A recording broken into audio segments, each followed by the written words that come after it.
sideline. He stepped in front of the ball. 10-5, touchdown.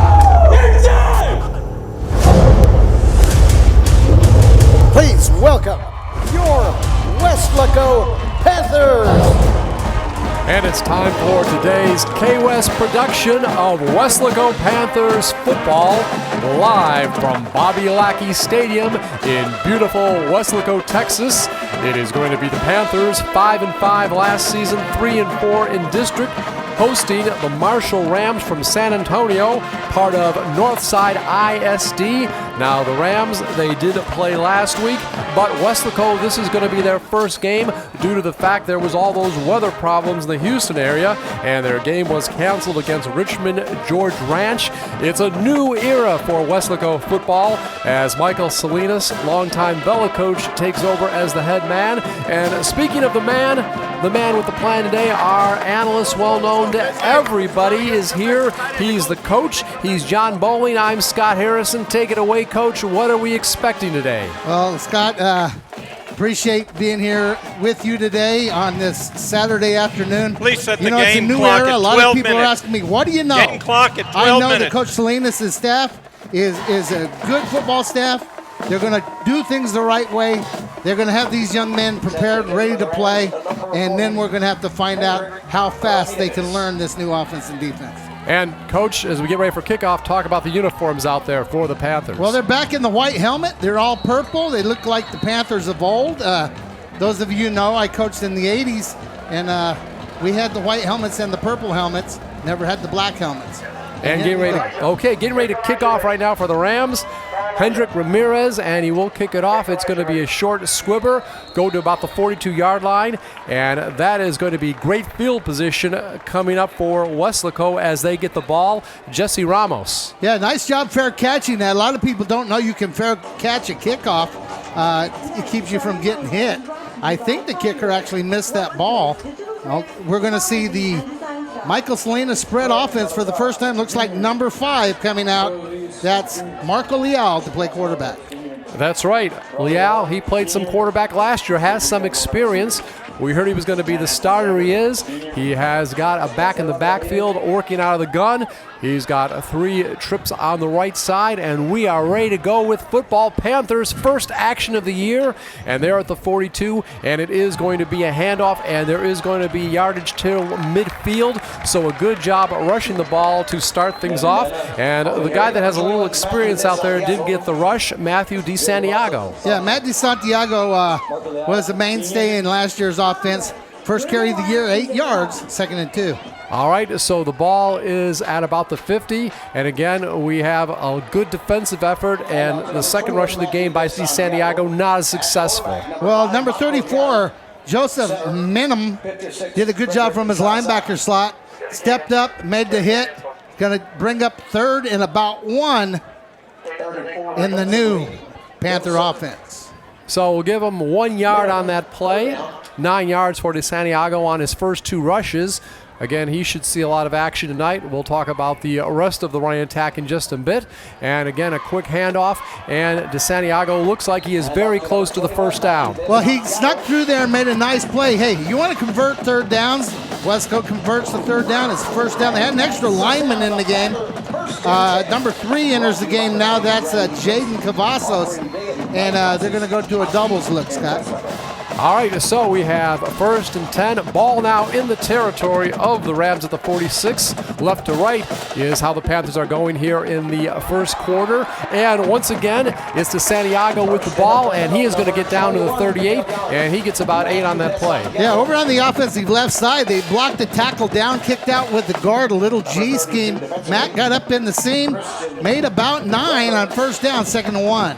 All right, so the ball at the 37-yard line, officially called 2nd and 2, and Santiago, he is going to get the ball again, it looks like, and he is going to break free. He is down at the 10, down at the 8-yard line, so he takes it from the 37 almost down to the 7, gain of near 30 yards. Yes, they ran a little baby motion with a tight end look.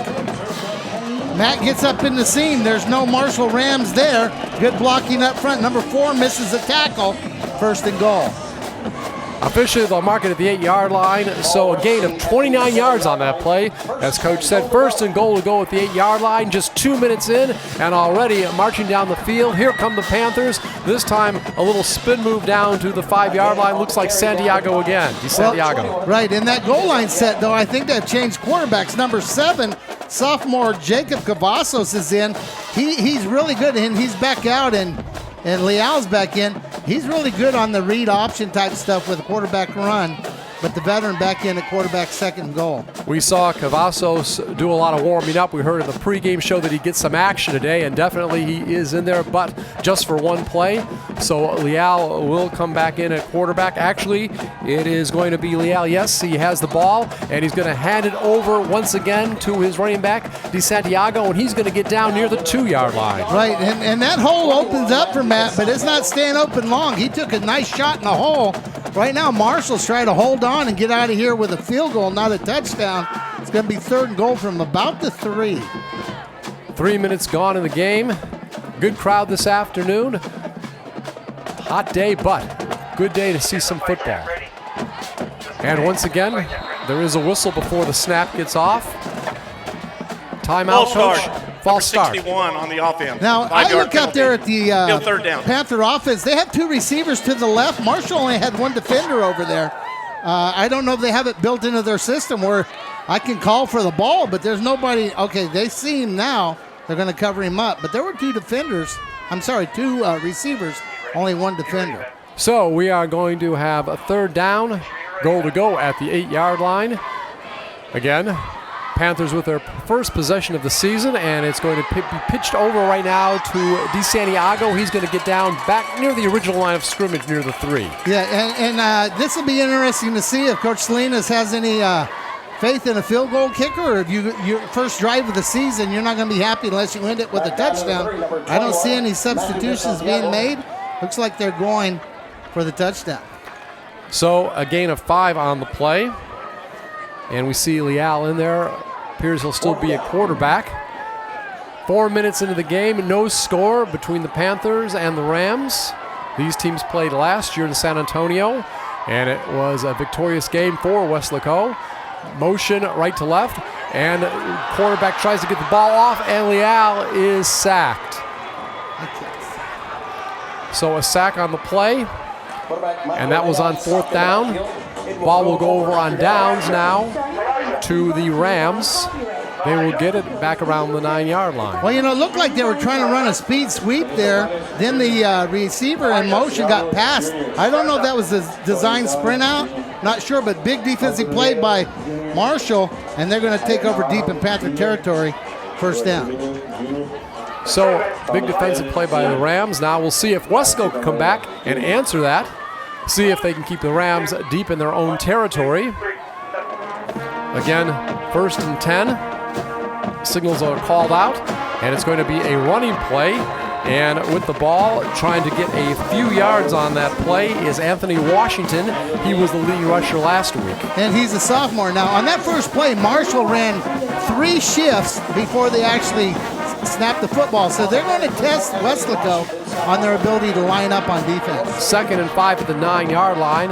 Matt Lajarzar is the quarterback, and it's going to be a handoff again. And this time it is going to be about a 10-yard run, and it's going to be a first down on that play. A nice run, and it's going to be once again on the run, Anthony Washington. Right, and once again, they're showing Weslaco 2 or 3 different formations using shifts and motion. Here's a motion right here. So about a 16-yard run on that play.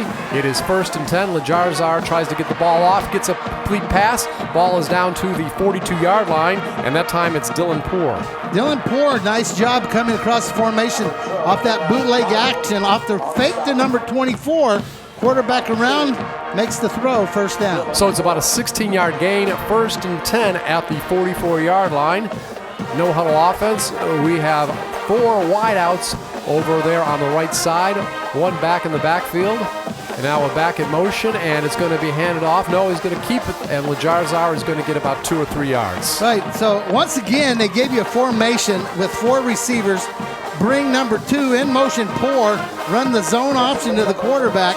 Right now they're stressing Weslaco's defense on their ability to line up and react to what they're seeing in front of them. Last week, Matt Lajarzar was 10 of 19 for 119 yards, averaged 11.9 yards per reception, and threw for 2 touchdowns.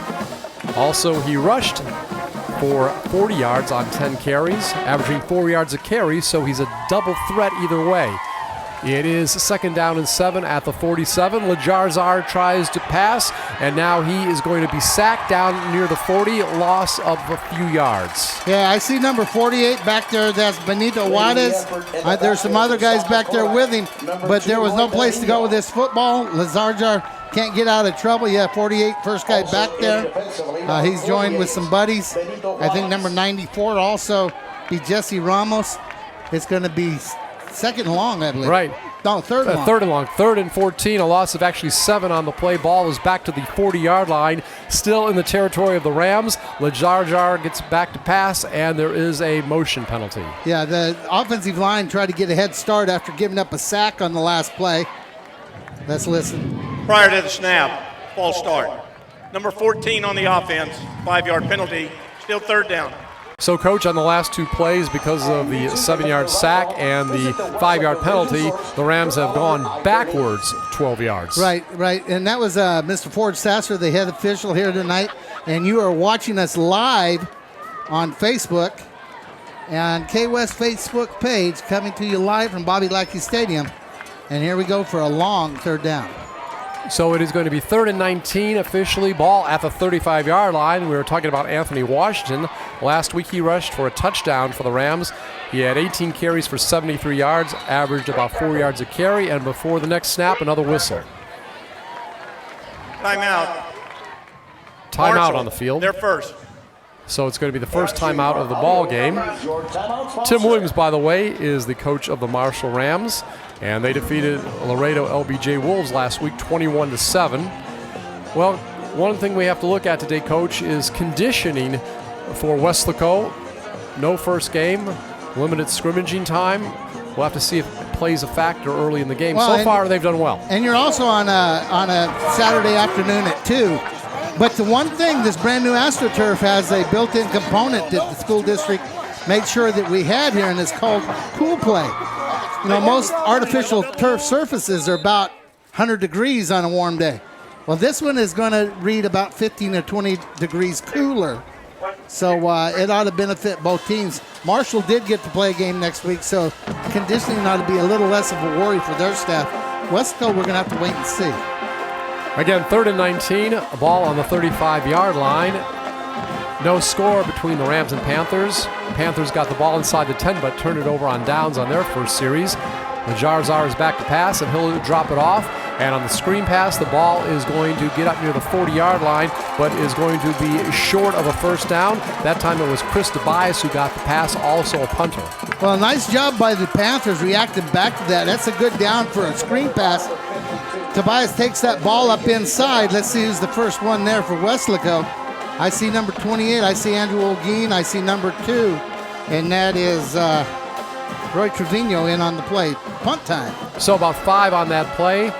Makes it 4th and 13. And the punt is coming up. And it'll bounce, actually caught about the 35-yard line, brought up to the 40. And coming down with that ball on that play is Roy Trevino. Yeah, he was involved in that last defensive play. Returns the punt. Line of scrimmage is going to be the 40. Weslaco had a really good first drive. It kind of stalled down there by the end zone, and I'm sure Coach Salinas wants to get in this time. Let's see if they do anything different. Of course, Coach Salinas, known for a balanced offense, said that that's what we probably would see today if possible. So we'll see if that continues. Again, the Salinas era beginning today at Weslaco, and off to a pretty good start so far. So 4:07 remaining, no score between the Panthers and Rams. And right now we have a handoff on the first play from scrimmage, and it's not going to be much gain on that play by Peyton Knab. It's his first carry in the game. And he's a sophomore, so that's his first varsity carry, I believe. But a good job by number 34 and 32 for the Rams. That would be Christian Rudder and Joseph Minman on that tackle, second and about 9. And the ball right now is over at the 41-yard line. Again, no score in the game. Motion left to right, and with the ball is the quarterback, and Leal will move forward and will pick up a couple yards. Actually, it was Cavazos, Jacob Cavazos came. Yeah, they sneak Jacob in at quarterback. You know, he's from a good athletic Weslaco family. His uncle, Sonny Cavazos, played quarterback here at Weslaco High School, went on to Texas Tech to a nice career, and his dad, quite an athlete himself. So Jaden comes by this naturally. And it's 2nd down and 6, ball at the 44-yard line, approaching 3 minutes remaining here in the opening quarter. And a flag is down. We'll have to see what the penalty is. Pass is no good. Leal back at quarterback, and his intended receiver was Jaden Cavazos, who was quarterback just a moment ago. So there's a flag down. They're talking. Let's listen to Mr. Ford Sasser for the call. We have an illegal formation. 5 players in the backfield. Number 65 was lined up in the backfield. That penalty is declined. It'll be 4th down. Okay, so as we heard from the field, the tackle, I believe, just was a little bit too deep on his alignment, so it's going to put the punt team out there. I don't know if they have any tricks off the punt, but I do know they like to sprint Cavazos out to his right and kick on the run. Let's see if that's what they do. And it's going to be 4th down and 6, and there is going to be timeout for a moment. Okay, now the clock will start running, and the punt will be gotten off, and it's going to bounce at about the 20-yard line and go out. And looks like punting was Cavazos, I believe. Right. Well, they sprint him out on the punt. He can run, he can throw, and he can kick. That snap was a little bit high, but here he is kicking on the run.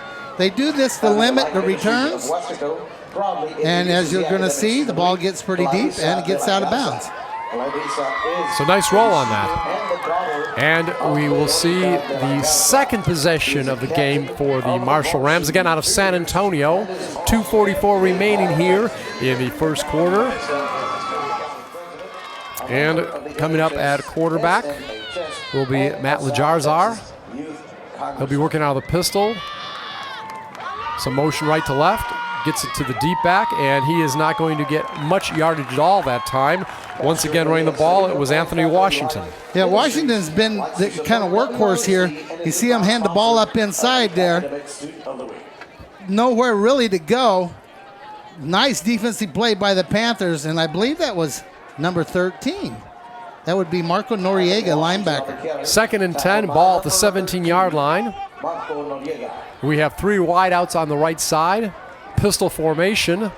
Lajarzar will keep the ball, fakes a handoff to Washington, now throws it off on the right side, and the ball will go over to Dylan Poore. Poore is a guy that can play a lot of different positions, but doesn't get much yardage that time. Right. Well, this is interesting. They run a zone read. He pulls the ball and throws the ball out there in the flat. Good reaction out there by Andrew Olguin, and it's going to end up being 3rd and about 7. Well, I've called officially 6th, 3rd and 6 at the 21-yard line. Under 2 minutes remaining here in the opening quarter. No score. And out of the shotgun, we have a whistle. This is one of those that could go either way. Let's see how the officials see it.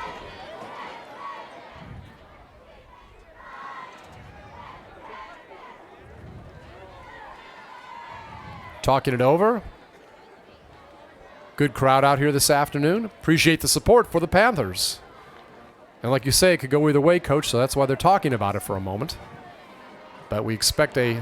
Did the defense jump? Did the offense move? Right. There's all those questions. Yeah. Officials want to get it right.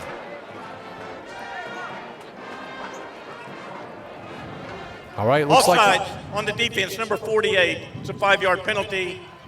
Still 3rd down. So they determined the defense was offsides, that the offense did not move. Now, when the offense moves as a response or a protection from the defense moving, then that's the defense's fault. And it's 3rd and 1 to go at the 26-yard line. 1:34 remaining opening quarter. And again, as the ball is handed off, there is a whistle very quickly.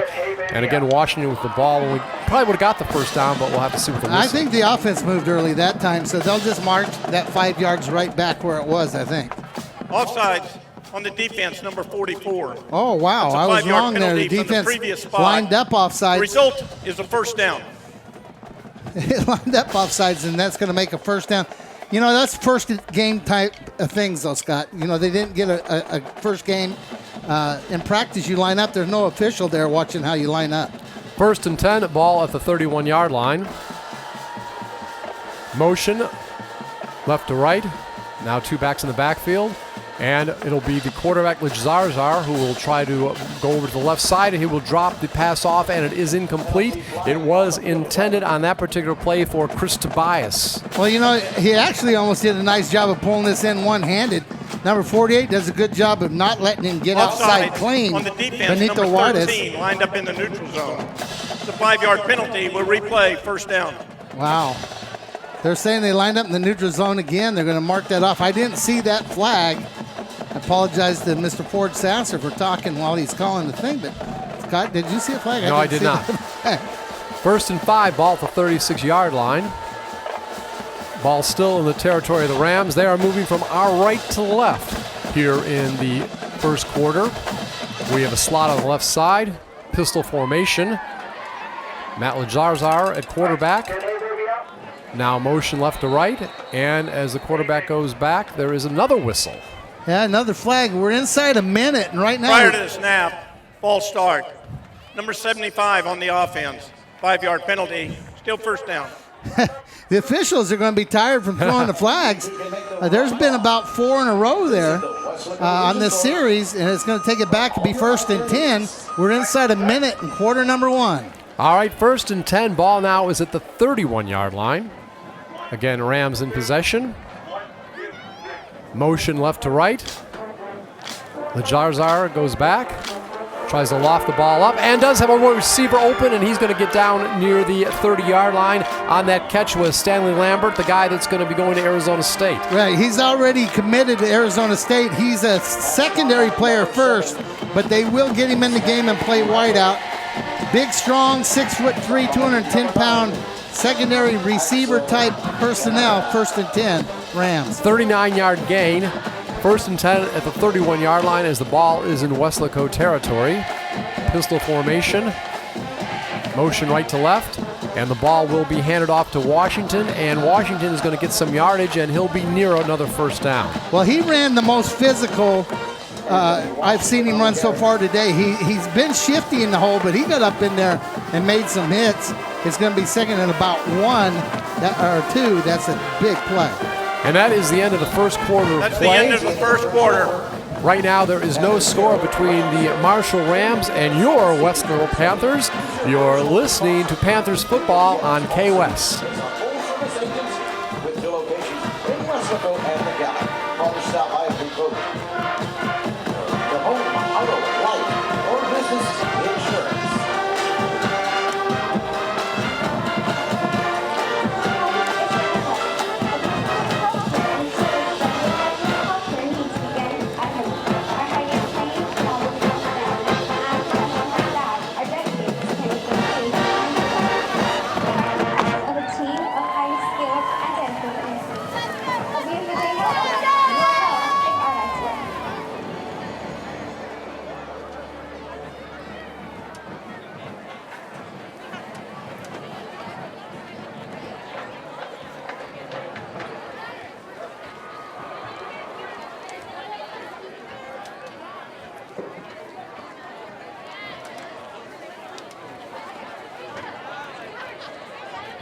And along with the coach, John Boswell, I'm Scott Harrison. Glad to have you watching us live today, seeing all the great plays on KWES. The great crew doing a great job as always, and obviously also on Facebook Live. We have no score after 1 quarter of play. Are you surprised it's scoreless, Coach? Well, you know, both teams have had some glimmers of execution, and both teams look like it's early in the football season. So, no, not really. Weslaco was down in there, didn't score, and Marshall down there for the first time. And 2nd and 2 to go at the 22-yard line. Rams in Weslaco territory, and as the handoff is done, there is another flag. I'm guessing that'll be holding where it was thrown. Penetration out of the Weslaco defensive front, and there's a flag. That usually is the highest. Number 75 on the offense. 10-yard penalty. We'll replay. 2nd down. Yeah, as you heard, that was holding on the offense. You know, as a coach, you kind of know where flags are thrown, what penalties usually going to come from there. As the next offensive lineman, though, I hate seeing it. There was Washington on the carry. He would have got little yardage. Of course, the play was negated by the penalty. So it's 2nd and 12 to go, ball on the 32-yard line. Again, going from right, or actually left to right, is the Rams. And this time Washington will get it again, and he is going to spin around and maybe get about 5 or 6 yards on the left side. Well, you know, we're going to find out if he's in shape. He's carrying the ball quite a bit up in there. Has to cut that zone back. Let's see who in the Panther defense comes up and makes the play. I see number 31. That is Javier Navarro on the tackle. So he got 5 yards on the play, 3rd and 7 from the 27-yard line. Coach, you were talking about his conditioning. He did run the ball 18 times in the opener. So, again, probably done about half of that, though, already here in the first half. And, again, signals being called. Clock is running about a minute into the second quarter, and the quarterback has the ball. He's pulled out from behind the Jarzar, but there also is a flag. Well, number 48 did a good job staying home, Benito Juarez. And let's see what that penalty is. Actually, I don't see a flag. Yeah, I see the officials now talking about. Now they're coming to Mr. Sasser, and let's see what he has to say. There is no foul for an illegal formation. It'll be 4th down. Okay, so they thought the formation was illegal. They're running so many shifts and motions that who's on the line, who's off the line. Sometimes it's hard to tell, but there was no flag, so it's going to be 4th and 7. It doesn't look like they're going to kick. Looks like they're going for it. Ball at the 27-yard line. We'll have to see what goes on here. Again, this is the Panthers' first game of the season because the game against George Ranch was canceled due to Hurricane Harvey. And now it looks like they're moving the ball again, Coach. Yeah, I'm not sure what happened there. They said there was no foul, and then they moved it back to make it 4th and 10. But the down marker that says it's 4th down hasn't moved. So I'm a little bit confused right now. Now there's going to be some discussion here. I think there's more confusion than just you and me, Coach. Yeah, I'm not sure. He said no penalty, and yet they marched off 5 yards. But the guy with the number 4 down marker has not moved, which is a good thing. Marshall is really confused, and so am I. And, of course, a young Weslaco team. They've got 2 players returning on offense, 5 on defense. But so far, doing a pretty good job, these younger players. I think they're making the most of their opportunity. And they're playing a new system. They're playing against a team they don't have much information on. I'm still not sure why the ball is being spotted where it's being spotted, but it's going to be 4th and about 11 from the 31. Michael Salinas, the new coach. Last 3 years over at Vela, he was 31-5, so he knows about winning. Yeah, their coach is very unhappy and wants to talk to the head official. Because when you come out on the PA and say no penalty and then you mark it off, he just wants a clarification, I'm sure. Well, we'll try to get it all straightened out. Again, Marshall, 28-6A team. Of course, Weslaco, as you all know, 32-6A. Weslaco, by the way, has 18 returning lettermen this year. Marshall's out of the Northside ISD in San Antonio, and let me tell you, back in the 90s, they were as good as anybody. Players like Priest Holmes, Andy Kalu, Josh LaRocca. I mean, these guys played in the NFL, University of Texas, etc. But as that area has grown, population has moved kind of farther outside the city that they've lost some of their good population. So finally, the ball is going to be back at the 31-yard line, 4th and 11. And it looks like they're going to go for it. Zarzar is back, tries to get the ball off, and it's caught around the 19-yard line. Number 10. Yeah, 10. All right. Chris Tobias. Yeah, Chris Tobias. So it's going to be a first down. Got about 11 on the play. The quarterback threw a nice ball in there. Good coverage by 25. That would be Jake Espinosa. First down Rams on about the 19, 18-yard line. Timeout. Weslaco. And Weslaco's going to take a timeout. So Weslaco, we're going to talk things over here. Again, if you're just tuning in, no score, 10:21 remaining here in the first half. Weslaco on their first series did a nice job moving downfield, turned it over on downs inside the 10-yard line, but did a nice job. Right, and there's our superintendent, Dr. Priscilla Canales. You know, she's one of the people that make what we do possible. KWES, Dr. Canales and her staff, of course, all the school board members, principal of Weslaco High School, Yvette Morales, Big O, Oscar Riojas, and everybody involved, Carlos Robledo, the head of KWES, to make this possible. Let people know that you enjoy watching us on Facebook Live, on KWES, and on our YouTube channel. And Scott, it's again, welcome to WISD and KWES, and it's going to be fun next week. You and I have a game. We don't need to talk about that. That's next week. But what we got going on right here is Weslaco's first challenge of the year as the Rams drive down to score. First down and 10. Ball at the 18-yard line. And right now, with the ball in the backfield, we see a run, and it is not going to get much at all. Anthony Washington is dropped, maybe even for a little loss. Well, fake the speed sweep, the jet sweep, hand off to Washington, and the defense for the Panthers did a good job of staying home there. So we'll call it no gain. Again, maybe a loss of 1. 2nd and 11. Ball at the 18-yard line. We've got a slot on the right side, and it is going to be play action. No, actually handed off that time, and not much gain again for Washington. He is the workhorse. I mean, he has run just about every play. You know, Marshall's not in any kind of hurry, but he bounces up in there. Looks like he's going to make a play. I believe that's Andrew Olguin underneath. I see some other defenders jump on, but you know, you thought it was a play action, so don't be surprised when LaJarjar pulls that ball out and throws it. He's got a good fake there. Gain of 3 on the play. It's going to be 3rd and 8 at the 16-yard line. Again, lots of motion before the snap. LaJarjar at it. Going to give it, looks like, to Poor. No, he'll keep it again. And he's going to get about a yard or two. So he likes to fake the hands off.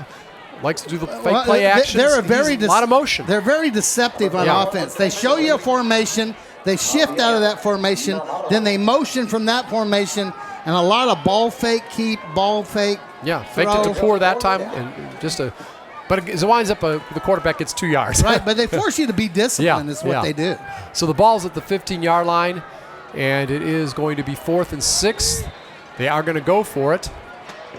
Or now they're going to call timeout, I guess, and talk it over. What would you do, Coach, in this situation? Well, I don't know what kind of kicker they got. If you had a kicker, I think you take the 3 points. Let me jump in here in just a moment here and tell you that their kicker, Hendrik Ramirez, was 3 of 3 on extra points last week. Right, but we're talking from this down and distance, from this yard line.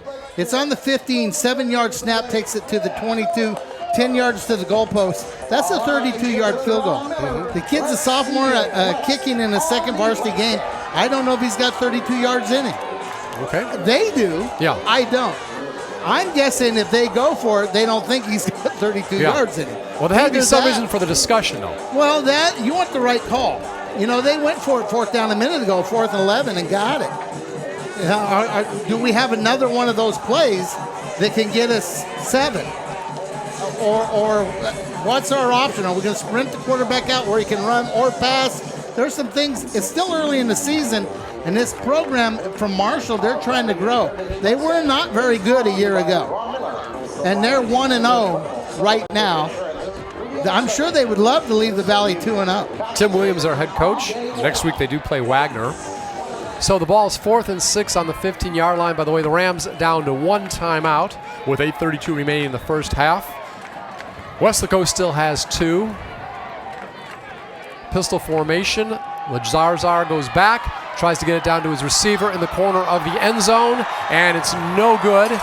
No good on that particular play, and the intended receiver that time was Stanley Lambert. Well, yeah, the big-time receiver, and if that ball's thrown up a little higher, it's a touchdown. He doesn't pull it down, but that's good defense by Tommy Esquivel from Weslaco to get that ball out of there on that big-time athlete. The Panthers will take over, Scott. That's dodging the bullet big time. They put their big-time athlete against a senior secondary player, but one of them 6'3", and the other one is not. If the quarterback throws that ball up in the air a little bit more, it's a touchdown, but Lambert had to kind of reach over the defender to get it, and good job by number 4, Tommy Escobar. I mean, that's big-time defense when you're going against a future D1 guy. Oh, yeah. Lambert going to Arizona State. That guy's going to be on TV. Yeah. Well, he is right now, too. Okay, and we have the pass, first down play, and a few yards picked up that time. On the reception is Jaden Cavazos, but he is ankle tackled. Right, that's a little quick bubble out there. Little, almost a way of getting a long handoff. And good tackle out there by Marshall. Going to be second and about 8. So ball at the 14-yard line on that play. Officially a gain of 3. And again, the ball is passed off. And this time, a little screen, and it's going to get a first down all the way up to about the 35-yard line. Gain of 13 on the play. Devin Denna getting his first reception of the day. Right, Devin Denna in the scrimmages looked really sharp playing receiver. He's not a real big guy, but did a good job of getting up in the seam. Number 56 down the field. Frederick Salazar doing a good job blocking. First and 10, ball now put at the 39-yard line, and the ball is fumbled in the backfield for a moment. We'll have to see who recovered it. It was Jaden Cavazos that had the ball in the backfield when it came loose. Well, I think 32, the linebacker, Christian Rudder, shot through and hit him for about a 5-yard loss. Maybe more than that, but it's going to be second and about. We're going to say second and 19 to the 26-yard line, so a loss of 9, Coach. Yeah, that's pretty close to correct, I think. And that was a play you don't want. When you start to drive the ball, you don't want to take negative yards. So second down coming up. And this time it looks like it's going to be a pass play, and it is. And the ball will go down, and there is a reception over midfield. Nice play. Ball at the 35, the 30, the 25, the 20, down to about the 15-yard line on that reception. Jaden Cavazos. Well, that's a good job in the open field, but you saw the athletic ability of Marshall. First they put pressure on Leal. He gets away from trouble. He sprints out, finds a way to get the ball to the receiver. Then people rally, but watch them run him down. A 64-yard gain on that pass, and now we have a running play, and this time it looks like it's Kanab, and Kanab is going to get down inside the 10-yard line to the 9, so he gets 7 on that play. You've got a 64-yard pass play and then a 7-yard running play. This is some offense moving. Right, and Kanab showed some physicality on that run that we haven't seen so far today. And once again, the Panthers are down in what they call the red zone. You know, in the NFL, they call it the green zone because this is how you make your money. But most coaches call this the red zone because it's blood or guts down here. So it is going to be a second down and 3 to go at the 9-yard line, and there's a whistle. Flag. This is a sideline warning against Marshall. They're first. So we heard that. And what do you like, or what do you think of the balance so far, Coach? Well, they've made some pretty big plays on the passing game, and you've got to, or people are going to load the box on you and dare you to run. So a running play this time, and the ball is going to go down near the end zone. It's loose. It was Kanab who gets it in the end zone. They're going to call it down on about the half-yard line. Got to remember, the ground cannot cause a fumble. And if his hands are reaching out, that probably means, let's take a look and see if his knee's down. Well, so quickly back, they're going to snap it, give it to Kanab, and Kanab is going to go in. We'll see, no signal yet. He's right near the goal line, and he's in for the score. So the first touchdown in the Michael Salinas era, a 1-yard run by number 15, sophomore Peyton Kanab. So Peyton Kanab gets on the scoreboard for Weslaco with 5:30 remaining until halftime. First score of the game, Weslaco ahead 6-0. Extra point attempt about to come up, and it's Francisco Moreno who will attempt the extra point. Kick goes, and it is good. It is good. So a big play on that drive, about a 64-yard reception by Jaden Cavazos. And then we have Kanab taking it the rest of the way on a couple plays for the score. Well, you had Cavazos with a couple plays. He had an early down pass. Then he actually lost 9 on a run. Then he had the big play, Marco Leal doing a good job of getting out of trouble on the scramble. Then you had Kanab on a couple of runs, and touchdown Weslaco, 7-0. So, the Weslaco fans very happy here today. This is the way we like to see things get started. And I guess this is a 2-year series between Marshall and also well, most Panthers, high school contracts are that way because they're realigned every 2 years. So it'd be hard to have a multi-year contract because you don't know what your district's going to be like next year. You may not have enough games to play against these teams because of a new district. And you never know when someone you're playing in a non-district game becomes a district game. Right. You know, a couple of years ago, Weslacos were in a district with Edinburgh and Farr, and now they're in a district with Harlingen and Brownsville. Well, they used to play some of those San Benitos and Harlingens on non-district, and now they're district games. So you have to adjust your schedule. I know Weslaco East plays the Economides 2 years ago. That was a district game. Mm-hmm. So that changes around. And here we go for the kickoff. So Moreno about to kick it off. 3 backs deep for the Rams. And the ball is kicked off. It is going to come down near about the 10-yard line. And the ball will be brought up to about midfield, actually over midfield. And finally brought down, it's Stanley Lambert. And it looks like among those in on the tackle, maybe Peyton Kanab. Yeah, nice job by the D1 prospect on the return. That gives Marshall the ball at about the 40-yard line. And 50-yard return. Yeah, that was a nice return. Actually, it's going to be on about the 47. So, a 1st and 10, as Coach mentioned, ball at the 47-yard line. Rams still in their own territory.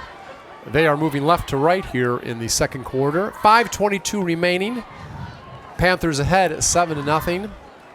Beat the Rams in last year's game. And that was a pretty big score, too, but that was a different team. Right, that was a totally different team, a lot of seniors, a different offense and defense. All right. There's a ball handed off this time, and it's going to be a short gain for Anthony Washington. Yeah, and Mr. Washington's going to be plenty tired on the bus trip home. He hasn't had a lot of room right now, but he has carried the ball quite a few times. 2nd down and 9, ball at the 46-yard line. Under 5 minutes remaining here in the first half. Again, motion almost on every play for the Rams. And this time it is going to be Washington again. He tries to get around the left side, but great lateral pursuit. Looks like he got nothing. Yeah, number 12, number 31 for Weslaco. That would be Evan Margot and Javier Navarro doing a good job, as you said, running down the line after the ball. It's going to be 3rd and long. Yep, 3rd and 9, ball at the 46-yard line. Again, Matt Lajarzar is the quarterback. Lajarzar this time has 4 wideouts spread on the right side in the pistol. He'll drop back, feels the pressure, now will go down toward the right side, does get it off finally, and the ball will get about a 2-yard gain. The receiver on that play was Zeke Marino, who had 1 catch last week. Antonio Esteban is all the way from the inside of the line position, works his way to the outside to make the tackle. Looks like there's maybe a Marshall player down. Pressure coming off the Marco Noriega, number 13, caused that ball to get thrown maybe before the quarterback wanted to. Scott, they have an injury on the field. You want to take a quick timeout? Okay, so we do have 4:02 remain till halftime. It is the Panthers over the Rams 7-0. You're listening to high school football on KWES. She's the senior and the daughter of Indy and Patricia Maldonado. Patricia is a 5-year star officer and is also the grand champion. She was invited to Macy's parade in the Alamo Bowl. She would like to attend UTRGV and plans to study science. Please recognize Trisha Noriega, the Dreamin' of the Week.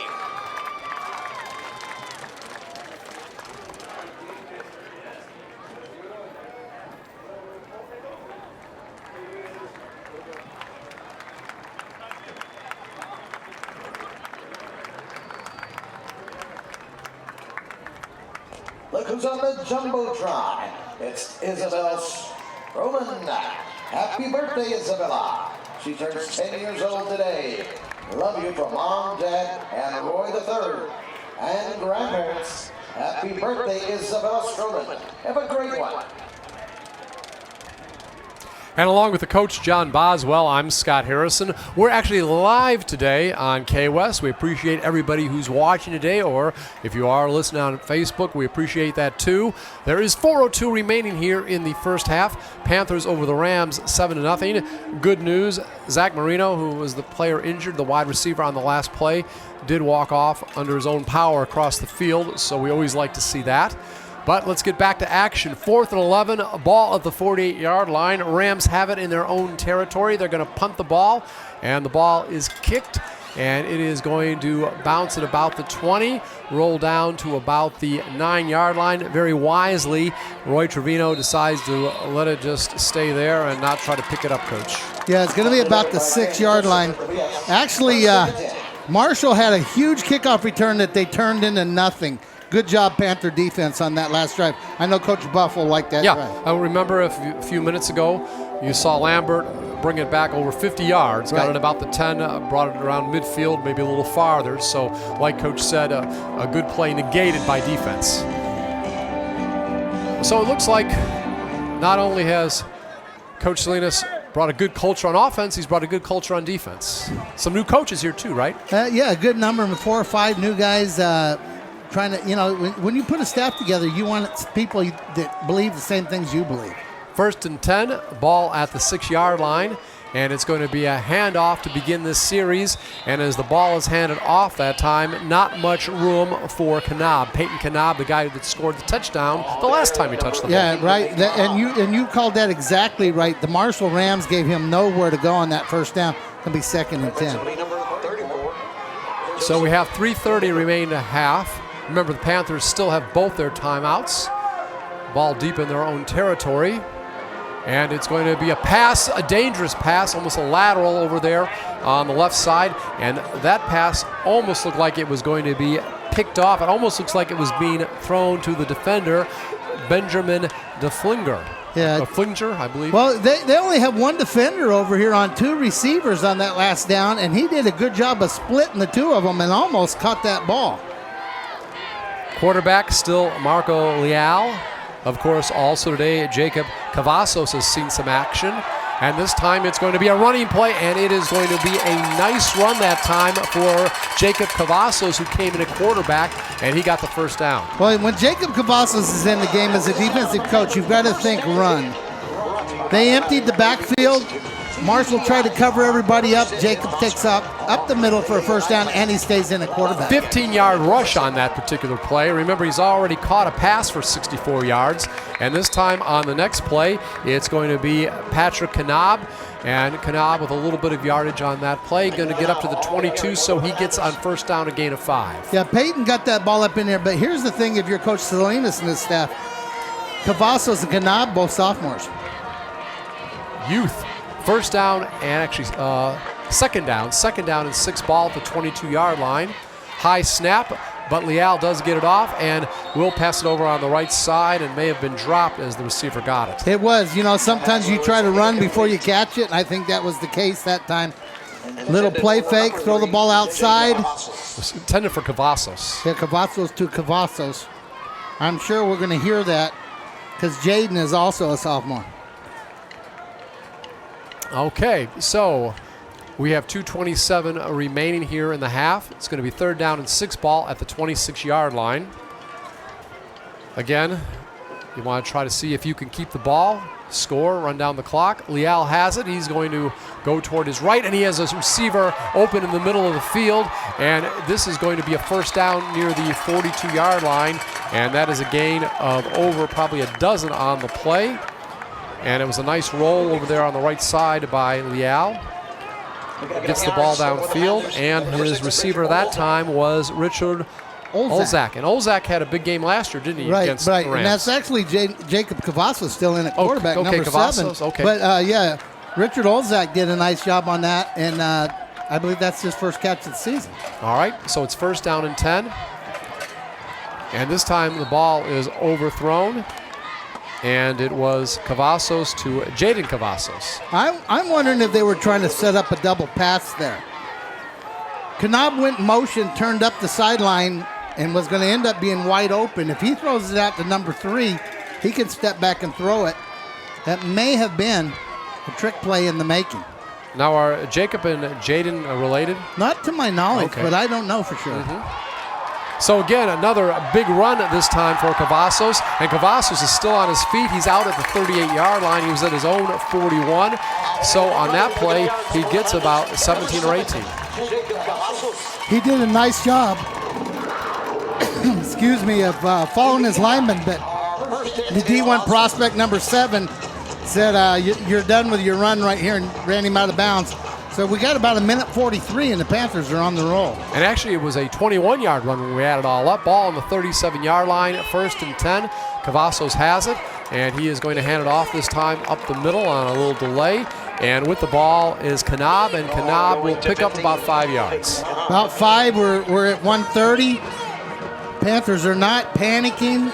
Young guys right now leading the team. The coach is making the calls. People starting to settle into their positions. Cavazos back. Now decides he may run with the ball. He is going to pull it down and keep it, and he's going to get down just enough for the first down. Got about 6. He'll be down at about the 15-yard line. And that's a first down, but he brings that dimension. You know, a little bit of open field, little ad-lib. You know, they say he can do it with his arm or his legs. Right now, I think his legs are ahead of his arm, but right now, he makes you defense everything. So we'll have first down and 10. And the ball is actually at the 26, and the pass is incomplete. That time intended for Devin Dana. Yeah, he got some pressure off the edge out of Marshall. And I'm starting to see some of the Marshall kids kind of squatting down like, okay, we're a little bit tired. We got about 54 seconds to go in the first half. They're looking for air here, a couple of them. And let's see if the Panthers can take advantage. A quarterback change. Leal back in. Cavazos out. We have 2nd and 10, ball at the 26-yard line. Wouldn't it be great for the Panthers just to get that score? Build a little lead here going into halftime. Leal has it, and he is going to be pulled down from behind, loses a yard or 2 on that particular play. Number 32 off the edge, Christian Rudder for Marshall. Timeout. With a sack, and it's going to be timeout Weslaco. With 45 seconds to go, Scott, it's going to be 3rd and about 13. Coach wants to make sure they got the right call. And Rudder in the opening game also had a sack, so he is not unfamiliar to downing the quarterback. I wonder if there's a relationship. One of the schools that feeds Marshall is Rudder Middle School. Really? I wonder if they're, well, I know that because my daughter is one of the coaches at Rudder Middle School. I just wonder if there's a connection because that's not a common name, Rudder. No. So we have 1 timeout left for either team. 45 seconds until halftime. It's going to be 3rd and 13.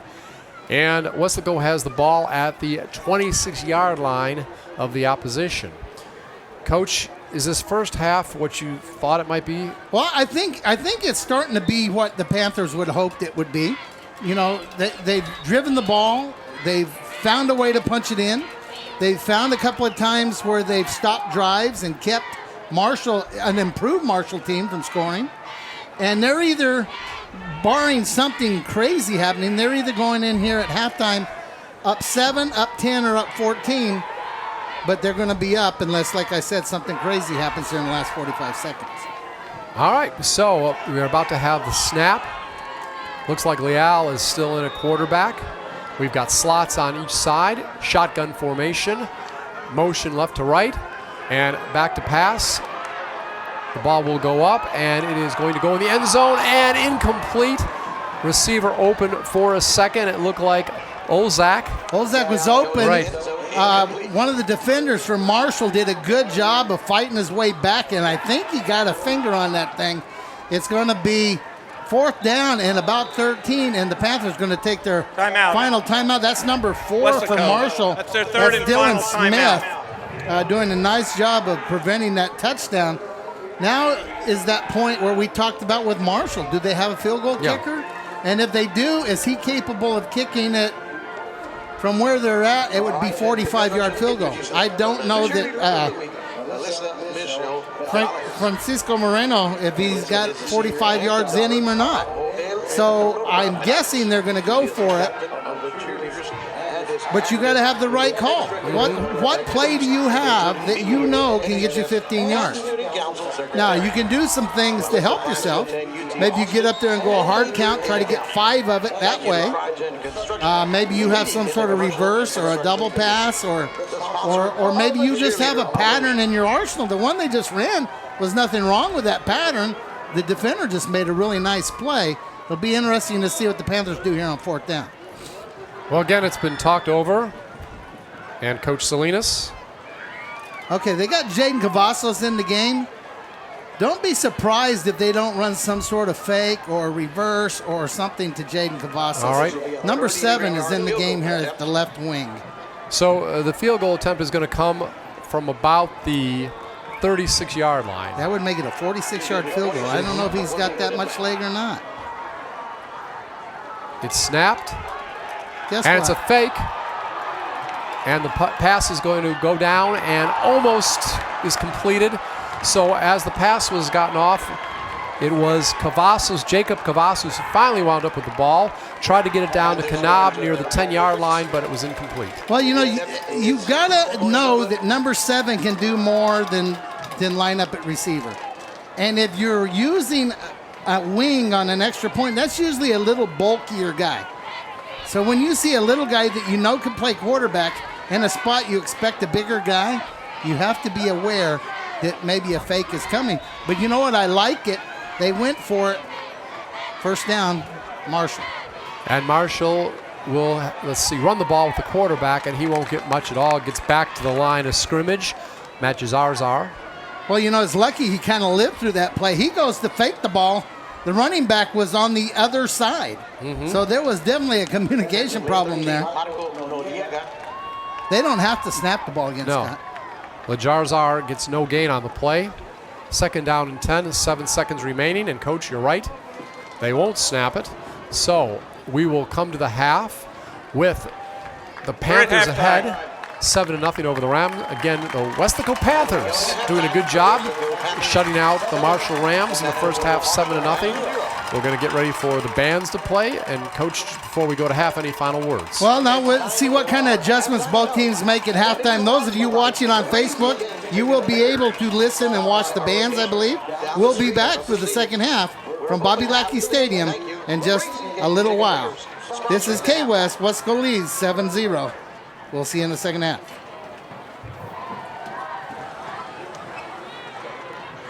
Ladies and gentlemen, please welcome the national champion Star Stepper Dance Team, Starline Drill Team, and Shining Star Pep Squad.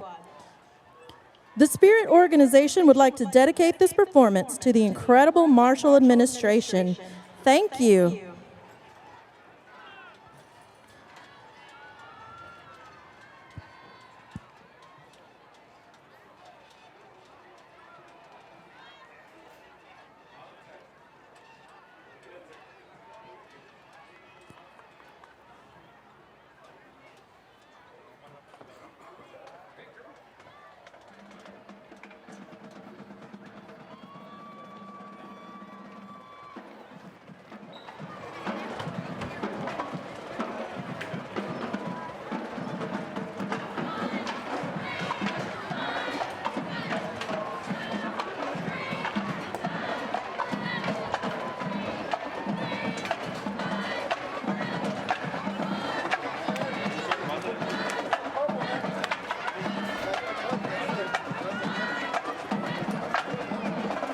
The Shining Star line leaders are Ana Karina Arguello, Ashley Flores, Emily Jar, Kylie Lamb, Carolyn Niamtiang, Jordan Ochoa, Sabrina Antonon. Shining Star executive officers are Lexi Gillette, Abby Cortinas, and Jennifer Martinez. Shining Star recognitions. The Shining Star of the Week are Isabel Morris and Alyssa Stover. Shining Star Spirit Leader is Elizabeth San Miguel. Starline Drill Officers are Major Jennifer Martinez, Lieutenant Colonel Millie Quiñones, and Colonel Sofia Munoz. Starline Recognitions. Miss Spirited is Bianca Medina, and Starliner of the Week is Erica Martinez. Star Stepper Spirit Leaders are Abigail Cortinas, Ashley Schote, Alyssa Stewart, Savannah Kang, and Isabella Morales. Star Stepper Dance Team Officers are Lieutenant Colonel Maxie Kennedy and Colonel Lexi Gillette. Star Stepper Recognitions. Star Stepper of the Week is Madison Gonzalez.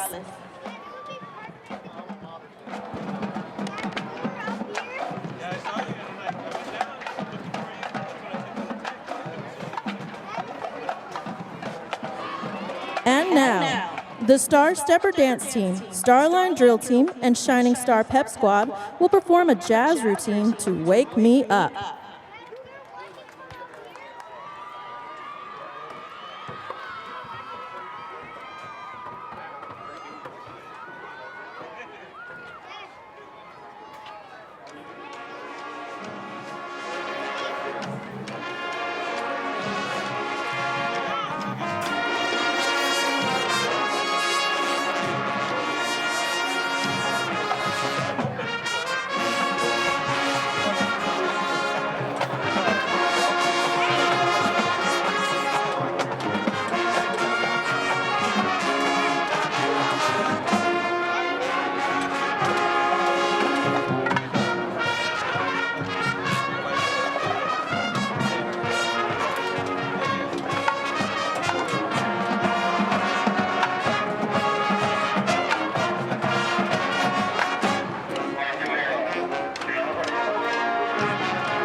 And now, introducing the mighty John Marshall Ram Band under the field direction of Drum Majors Benjamin Updike and Olivia Murillo. Color Guard Commander is Jessica Laura. Color Guard Captain is Rebecca Ariola. Color Guard Member of the Week is Monica Cruz. And Section of the Week is the Clarinet. Tonight, the band will be performing a selection from their UIL show, Sweet Spot, entitled Sweet Gothic by Leon Bowman, and Dargeson from Suite in F by Gustav Holst. Now sit back, relax, and enjoy the mighty Ram Band.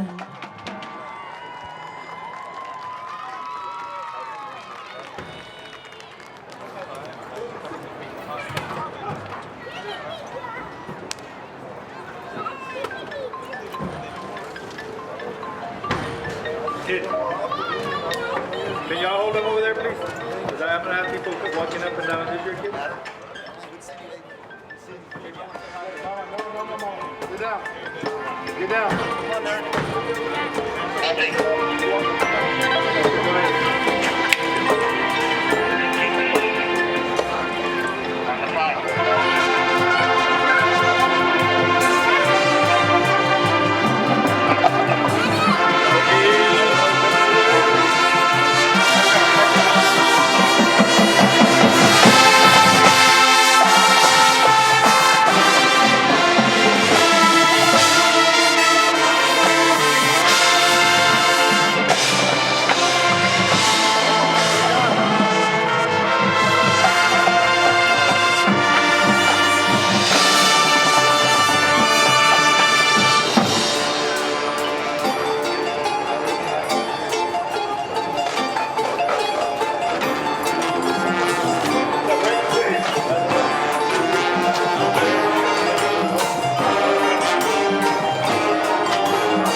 Star Stepper Dance Team and Starline Drill Team are under the direction of Ashton Munston Kidd.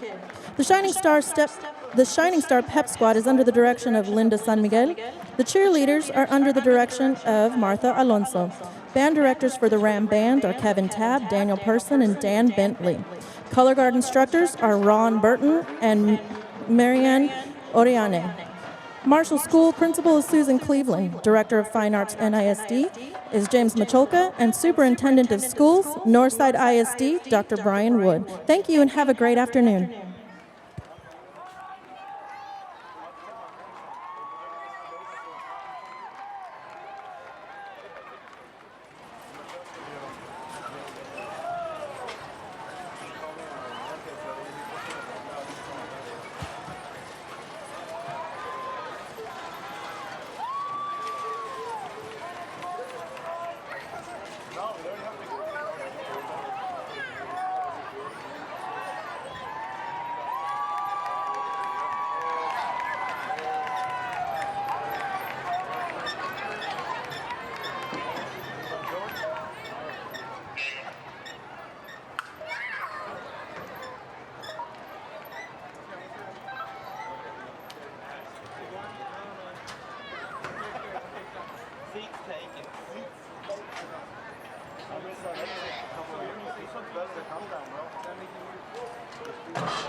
Good afternoon, ladies and gentlemen. Please help me in welcoming back your Showtime International Grand Champion, award-winning Dreamettes. The Dreamettes are joined today with the Junior Dreamettes that attended the 2017 Dreamettes Mini Dance Camp back in August. Introducing your 2017 Showtime International All-Star, 5-star rated Dreamette officers, Lieutenant Heaven Peña, Lieutenant Veronica Rangel, Lieutenant Calista Robledo, Lieutenant Celeste Vasquez, First Lieutenant Cyan De La Garza, and Major Tricia Noriega. Sit back and enjoy as the Dreamettes and Junior Dreamettes perform to the field jazz routine, Sit Still, Look Pretty.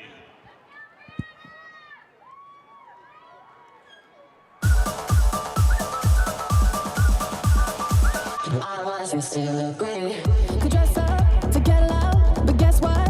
I'm never gonna be that girl who's living in a Barbie world. Could wake up in makeup and play dumb, pretending that I need a boy who's gonna treat me like a toy. I know that other girls wanna wear expensive things like diamond rings, but I don't wanna be the puppet that you're playing on the string. This queen don't need a king. Oh, I don't know what you've been told, but this gal right here is the world. Yeah, that is where I'm gonna be because I wanna be. No, I don't wanna sit still, look pretty. You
award-winning Weslaco High School Panther Corps.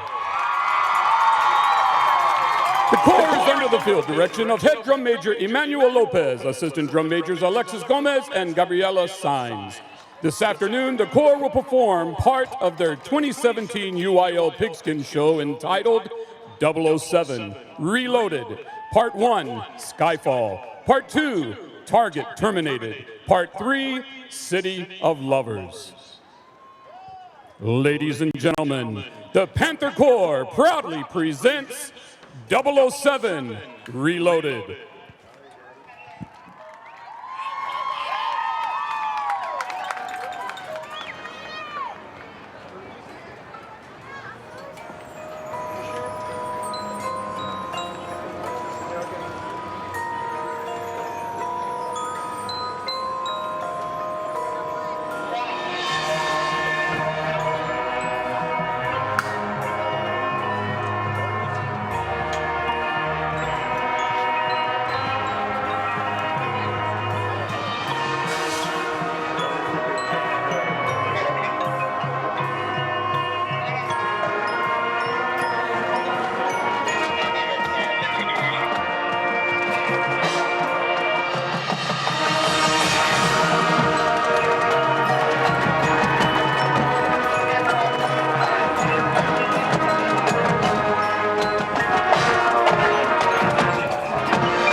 Panther Corps is under the direction of Rodrigo Leal. He is assisted by Ron Lowe, Dr. Tom Sturziker, Fabian Trevino, Ernesto Ortiz, Cecilia Perez, Ivan Perez, Michael Perez, Arturo Hinojosa, and Karina Kenzie.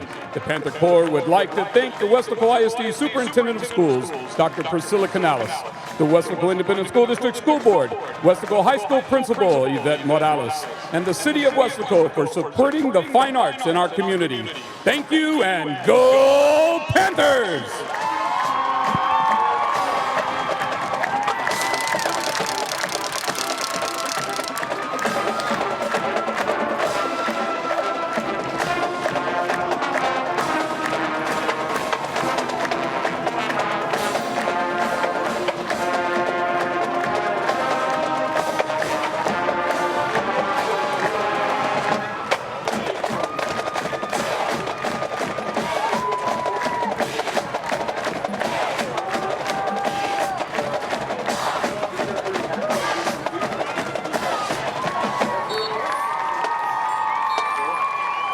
The scores that you see up on the board are sponsored by Taqueria El Compadre, located across the street from the high school. Swing by after the game, where you can enjoy an order of delicious lunches, a variety of taquitos including bistec, trompo, fajita, tripas, and more. Taqueria El Compadre. As we get ready to start the third quarter with the Panthers ahead 7-0. Don't forget, our third quarter is brought to you by A&M Construction. Visit their showroom at 502 East Expressway 83, right here in Weslaco. A&M Construction, 16 years of building beautiful homes.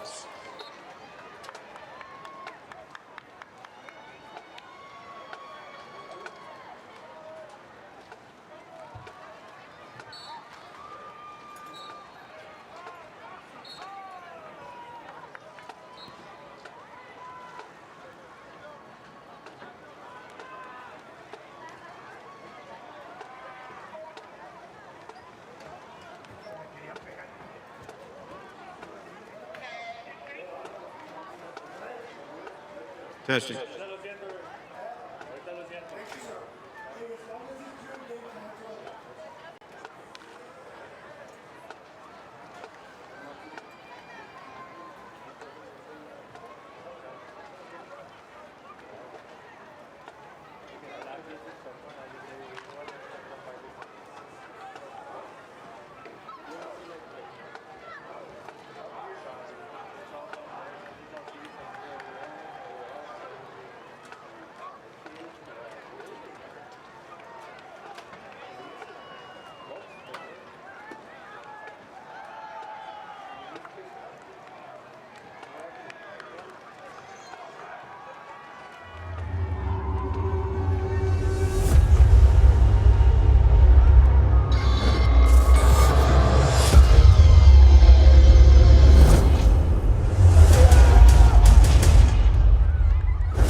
There he goes.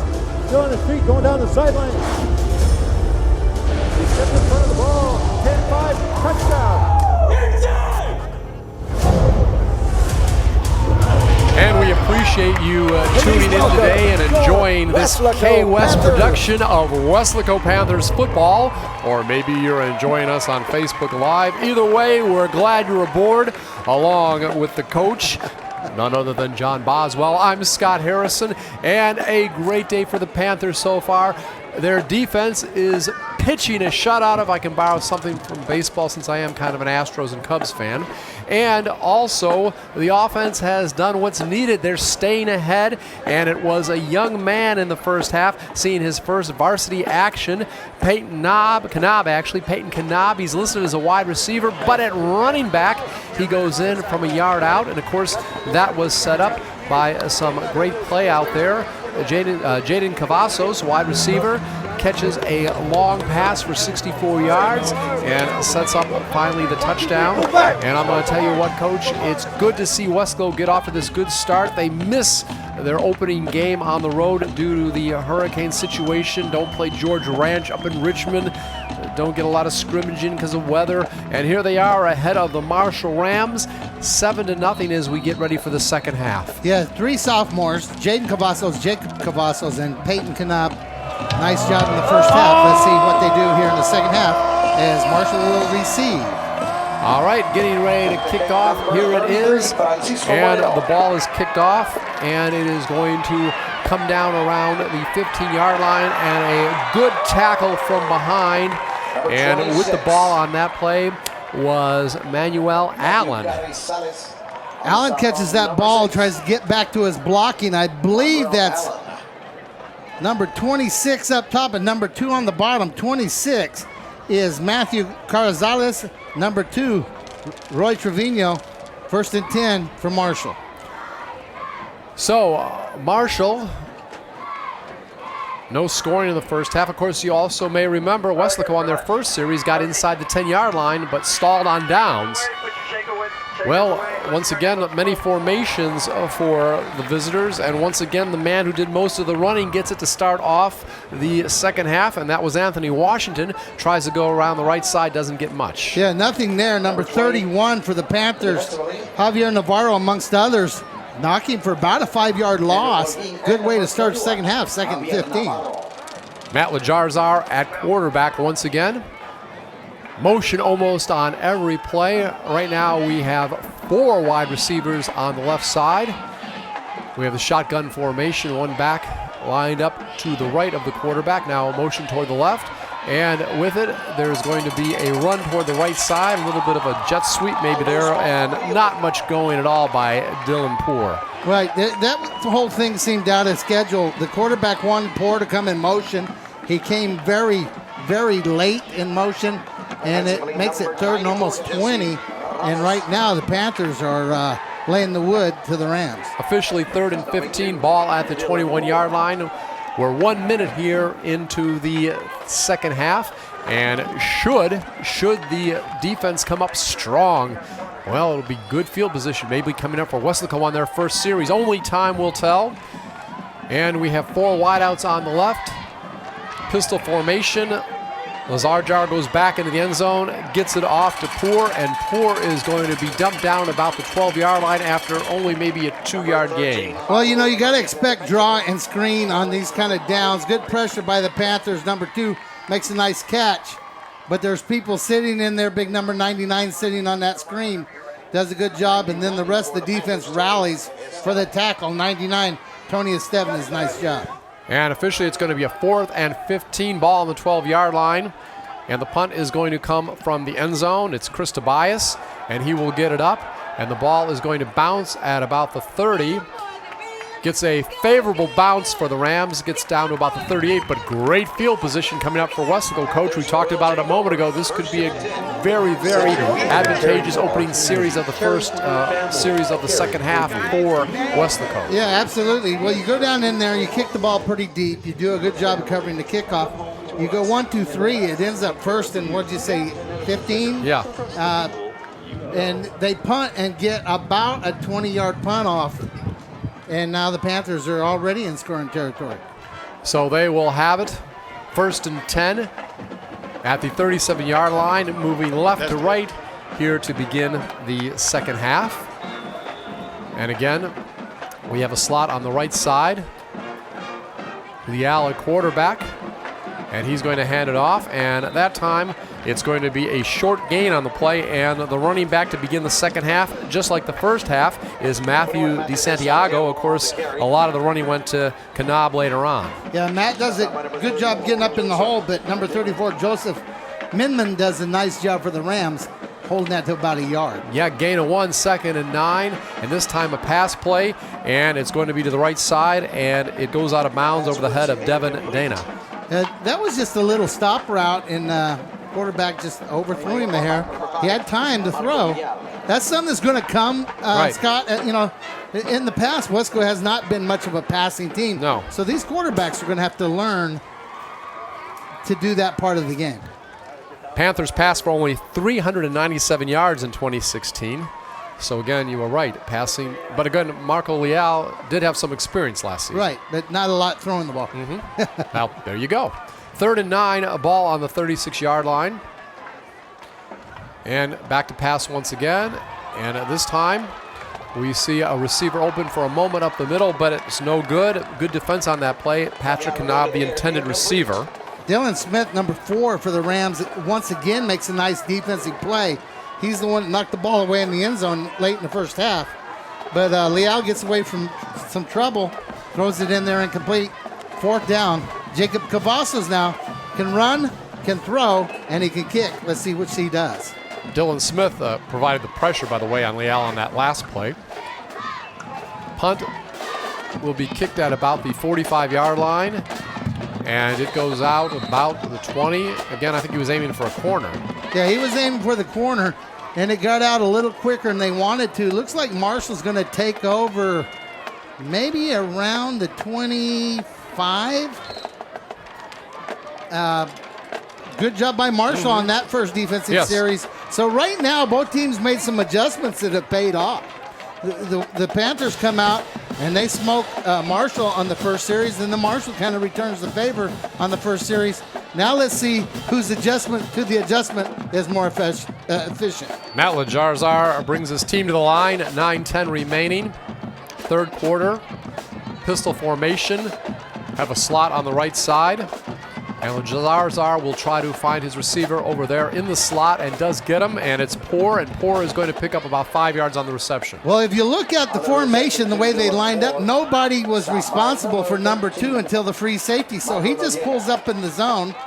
The Panthers rally to the tackle. Looks like number 2, first one there, number 31 next. That would be Javier Navarro and Roy Trevino. 7 yards gained on the play, 2nd down and 3. Ball at the 31-yard line. Motion right now, and again, the ball is handed off to Anthony Washington, and he won't even get back to the line of scrimmage as he goes up the middle. Well, he's a pure key right now for the inside linebackers for Weslaco. Where 24 goes, I want people there. They actually brought number 2, Roy Trevino, off the edge, and he makes the play in the backfield. Nice ankle tackle. Yeah, really nice. 3rd down and about 3. This is a big down right here. All right, ball at the 31-yard line. Motion again almost on every play. And again, it looks like it's handed off. Does Washington have it? We'll have to wait and see. Yes, he does, and he's pulled down at the 30. Again, a loss of about 1. Well, he bounced off a bunch of people. Here's the handoff. He gets hit actually by his own guy right there, but good penetration by the Panther front. Off of the tackle right here. Looks like he might have a chance to make something happen. And number 13 makes the tackle. That's Marco Noriega. That's going to bring up 4th and about 2. Yeah, 4th and 2. Ball at the 32-yard line. Punt should be coming up. Tobias gets it up.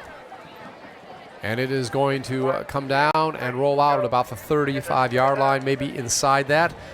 Back waiting for the punt was Roy Trevino, but he let it roll out of bounds. Right, it's going to be about the 33-yard line. So, you know, the adjustments that both teams have made have been to a benefit. But right now, the Panthers actually are starting this drive deeper in their own territory. Last drive, they actually were on the positive side of the field. So it's going to be interesting to see now what the next adjustment is. I see number 7 coming in. Is he coming in at quarterback? It looks like he is. So Jacob Cavazos will be back at quarterback again. We heard during the pregame show both Marco Leal and him would be playing quarterback today. We have 3 wideouts on the left side. Knab in the backfield. Knab gets the ball, and Knab is going to bounce around and get knocked down after about a 3 or 4 yard gain over the left side. Yeah, talking about that quarterback situation, there's actually a 3rd man, Elijah Bonda, who I believe is injured and not going to play in today's game, that also showed some good signs at quarterback in the scrimmages. But right now it's Jacob Cavazos in the ball game. 2nd down and 6, ball at the 33-yard line. Handed off once again, and Knab will try to go up the middle this time, gets about 2. 2 yards on an inside run. Looks like they ran a little cross block, got number 65 working up inside. You know, the linebackers for the Rams are pretty good. Number 32, Christian Rudder, number 34, Joseph Minman have done a good job so far today. 2nd down and 4, ball on the 33-yard line. Just about midway through the 3rd quarter, And so far, the Panthers lead the Rams 7-0 on Kanab's 1-yard run there in the second quarter. This time, big run up the middle by Cavazos. He goes from the 39-yard line down to about the 46-yard line in Rams territory. That's a quarterback counter. You got the right guard and tackle pulling left. Jacob gets behind those big bodies. I know one of them is number 73. That'd be Richard Carmona, and it's first down. Gets about 15 yards on that play. This time, Kanab around the right side. And after near a first down run, he is ankle tackled over there. Yeah, right now the sophomores seem to be not too big for the game. You know, their first varsity experience, they didn't get a first game. They didn't get but one scrimmage, and they're doing a nice job today. 11 yards on that play by Kanab, first and 10. This time looked like there was some confusion in the backfield. And there's going to be a penalty, I believe. Well, I believe the ball came out. Did it come out? Okay. And the official said it did. All right. Unfortunately. Well, you know, when you're in there and you're making those reads, you're sticking the ball in the belly of the back, and the ball kind of gets pulled out of your hands. I'd love to tell you who recovered that fumble. Can't. But once again, Marshall steps up, makes a big stop. They are an improved team. I saw the film from last year. And, you know, Weslaco had their way with them last year, and they're better on defense, and I believe they're actually better on offense this year. And 7-0 deep in the second half. So the Rams get the ball back at their own 38-yard line. Matt Lajarzar gets it. This time a pitch, a little sweep around the left side, and it is sniffed out right away. It's going to be about an 8-yard loss. Yeah, number 13 again, Marco Noriega. Right now, the Panther defense is really coming off the edges. When I say the edges, I'm talking about off the tackle edges. And he's back there. He's doing what he's taught to do. They try to sneak a little reverse on him. Nobody responsible to block him. He makes a big play. Loss of 9 on the play. 2nd and 19 from the 29-yard line. Ball is snapped back, and this time quarterback will keep it. He'll roll right. He does have a wide receiver open. It's Poor. Poor will get the first down. He'll actually get inside the 40-yard line, and on that play, he gets about 24 yards down around the 38-yard line of Weslaco. Well, like almost all of the offensive line from Marshall pulled left. The quarterback goes right. They slip number 2 out in the flat. Nobody there. Does a good job of covering ground. Great hustle by Andrew Olguin on the tackle. First down Rams. Poor last week had 9 receptions for 38 yards. Seems like he's had several in the last couple minutes.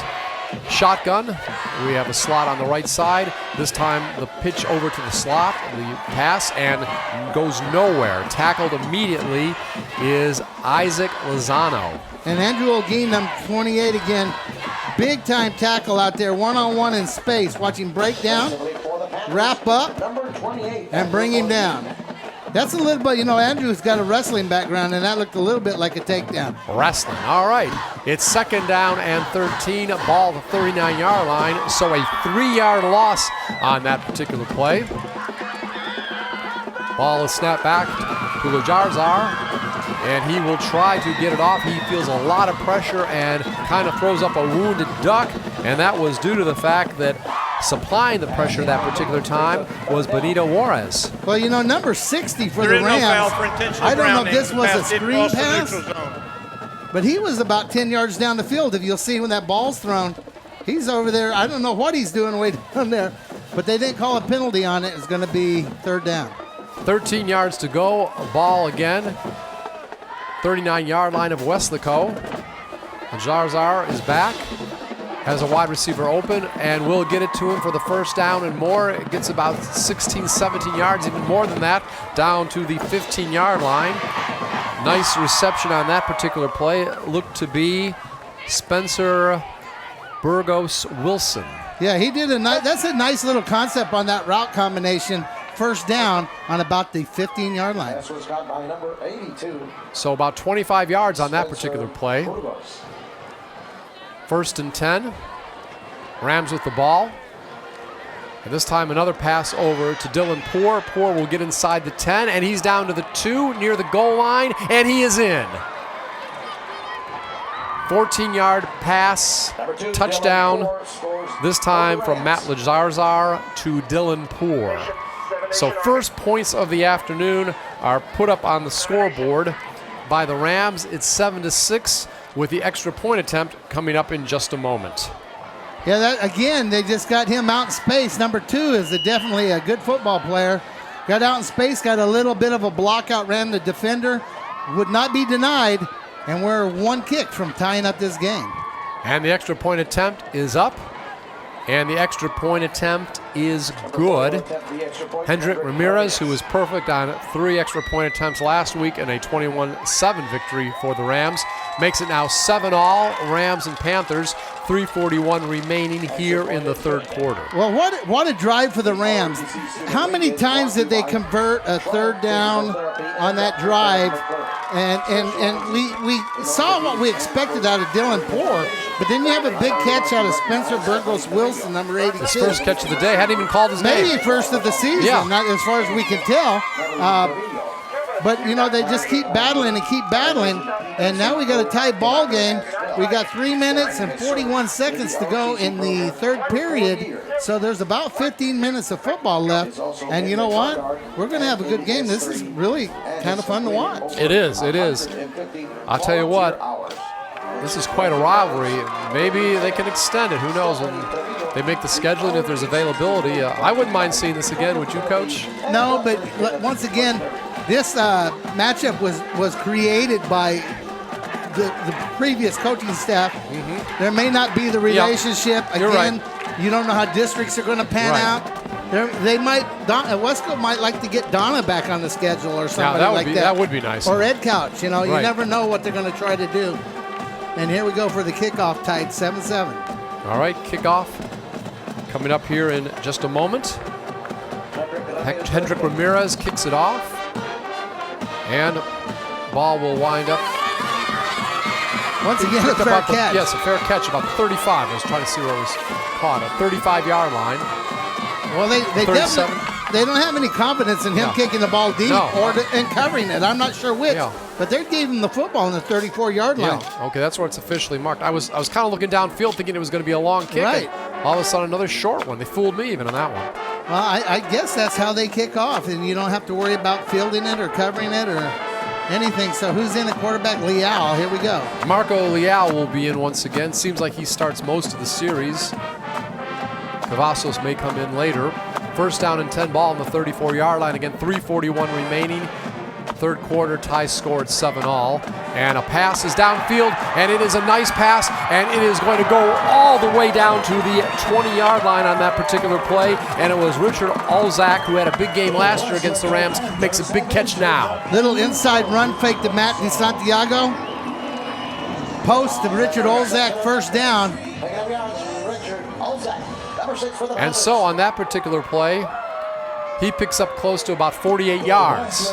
Ball's at the 17, now is handed off, and the ball will go down near the 15-yard line on that particular run play. And with the ball getting the couple yards, it was Matthew DeSantiago. Yeah, Matt worked up inside there. Not much room. They're bringing in an extra lineman, and they're bringing in a tight end. So they're going to look at more of a power set with one wide out. No, it looks like 2 now. Second down and 9. Ball is at the 17-yard line. Under 3 minutes remaining here in the third quarter.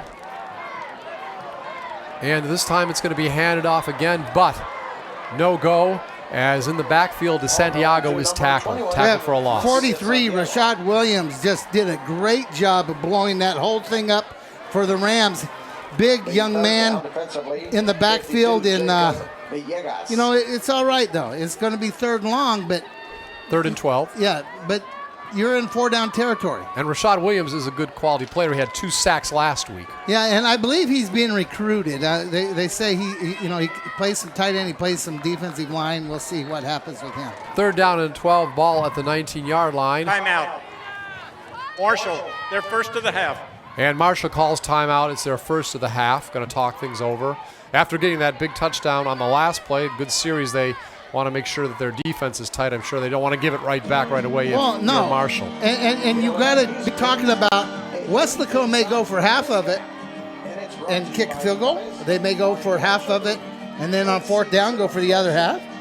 They may throw the ball in the end zone knowing that they still have 4th down. All those things you want to cover is early in the year, and you don't want to assume anything with a young player. You don't want to, watch draw, watch screen, watch quarterback. If number 7's not at quarterback, is he on the field somewhere else? Yeah. Because, there's nothing that says that Leal can't throw it over to Cavazos and Cavazos throw it again. I mean, we kind of saw that on the field goal. So there's things as a coach you want to make sure your players are ready for. The Panthers want to be, okay, are we pretty sure what defense they're going to be in, because here's what we want to run. And isn't it fun, a nice sunny day doing an afternoon game live on KWES? Well, it's like college. You know, the primetime college games go at 2:30. So this started at 2, so it's very similar. 3rd down and 12, ball on the 19-yard line. Left to right. Panthers moving here in the 3rd quarter. And trying to get the pass off. It won't happen. And knocked down over at the 20-yard line is number 5, Marco Leal. And once again, there were some people back there giving pressure, but the end up, that was number 32, one of their good linebackers, but number 43 ends up making the play right there. And it's going to be 4th and long. Are they no gain at all. Are they looking for a field goal, Scotty? It looks like it. And this would be from about the 27-yard line, 37-yarder, right? Yeah, let's see what they got now. So they still got Cavazos over there. Looks like he's going to block, though. All right. Kick is up. And is it? It's no good. No good. There's a penalty flag. But there's a penalty flag. I think they roughed the holder, to be honest with you. I think Leal, number 5, was the holder, and I think he ended up under a pile of bodies. But let's see what they called. Waiting for the We're call. running into the kicker on the defense. It's a 5-yard penalty. We'll replay 4th down. Okay, so they can move it up 5 yards. Weslaco can try kicking it again, or they could go for it if they want to. Looks like they still have their kick team on the field. Right, Francisco Moreno is the kicker. So it'll be 4th and 8 this time. It was 4th and 13. With the penalty, it moves up 5 yards. And the ball's going to be moved down to about the 15-yard line. So this would make it, about a 30-yard attempt? Well, about 33, okay. It looks like. All right. It's a 7-yard snap usually. And again, Leal, holder. And the ball this time is blocked. And let's see if it's going to be returned at all. And there is an attempt being made. And the ball is brought up near midfield. And finally, the runner is brought down finally. And the runner on that play looked to be Israel Powell. Well, that's one of those deals. Okay, the ball gets blocked, really, penetration from the offensive right side. Number 20 picks it up, but be honest with you, didn't look like the field goal team understood that you could return this thing. And Leal slows the thing down. I'm trying to see who that is that ran it down. I think it was Jacob Cavazos that. I think Jacob Cavazos was the player. That ran it down, and it's going to be Marshall football at about the 46-yard line. Maybe a mental lapse on that play? Well, it's a situation in scrimmages, the one they had. You don't do live kicking, so it's not something you've really probably been practiced. So we have 4 wideouts over on the left side, 1 in motion on a jet sweep, and the ball is handed to that player. Poor has a poor handoff and falls on the ball. No pun intended, maybe pun intended, but anyhow, it still is the possession of the Rams, but a loss. Well, that's been a pretty common thing in this half, is the Rams taking a loss on 1st down. Actually, that was just poor mishandling of the football. Poor mishandling? By both of them. All right. And no, that wasn't on purpose either, but here we go. 2nd down and 16, ball near midfield at the 49-yard line. Rams in possession, going from our right to left here in the 3rd quarter. And Matt Lajarzar is back to pass. Tries to get the ball off. Nobody's open. He throws it away. Well, good job by the defense of the Panthers. That's number 92. That would be Christian Flores doing his job, keeping the quarterback in the pocket. It's real hard to run to your left as a righty if you can't get your shoulders turned to throw. So it's going to be 3rd and forever. 3rd and 16 from the 48. That is a forever on a 3rd down. Well, the kind of offense they run, it's kind of a forever. 28 seconds left. third quarter, tie score. Lejarzar tries to get it ahead, and it is almost picked off on that play. Poor was the intended receiver. And coming up and almost making the interception was Marco Noriega, the junior linebacker. But you know how that goes in the stats? It doesn't go as an almost interception. It goes as a pass broken up. And if you were playing offense, it would go down as a drop. But great effort by him. They're going to punt the ball away, and defense comes through again. 23 seconds to go in the third quarter. All right, Tobias, punter, one back, getting ready to receive. Back to punt number 10. Terrible punt. Yeah, terrible punt. Ball will go out at about the 40-yard line. Very short punt. He didn't punt for a first down.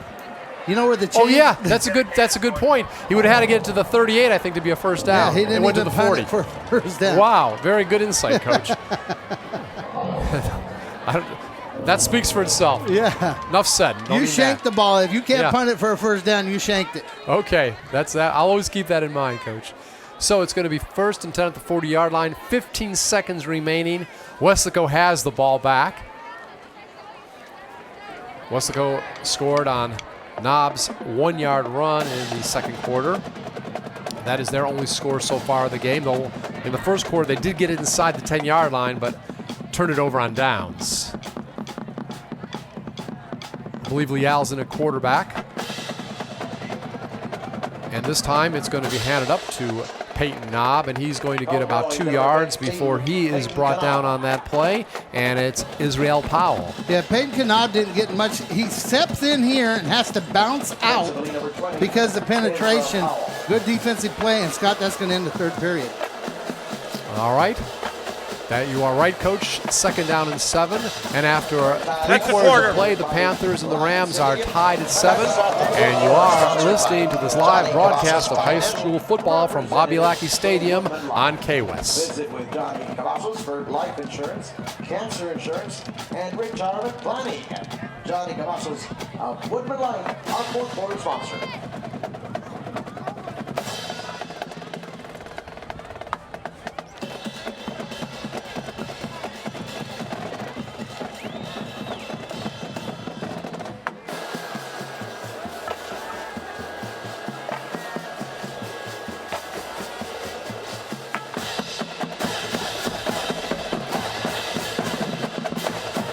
And we're back once again. 4th quarter of play, all tied at 7.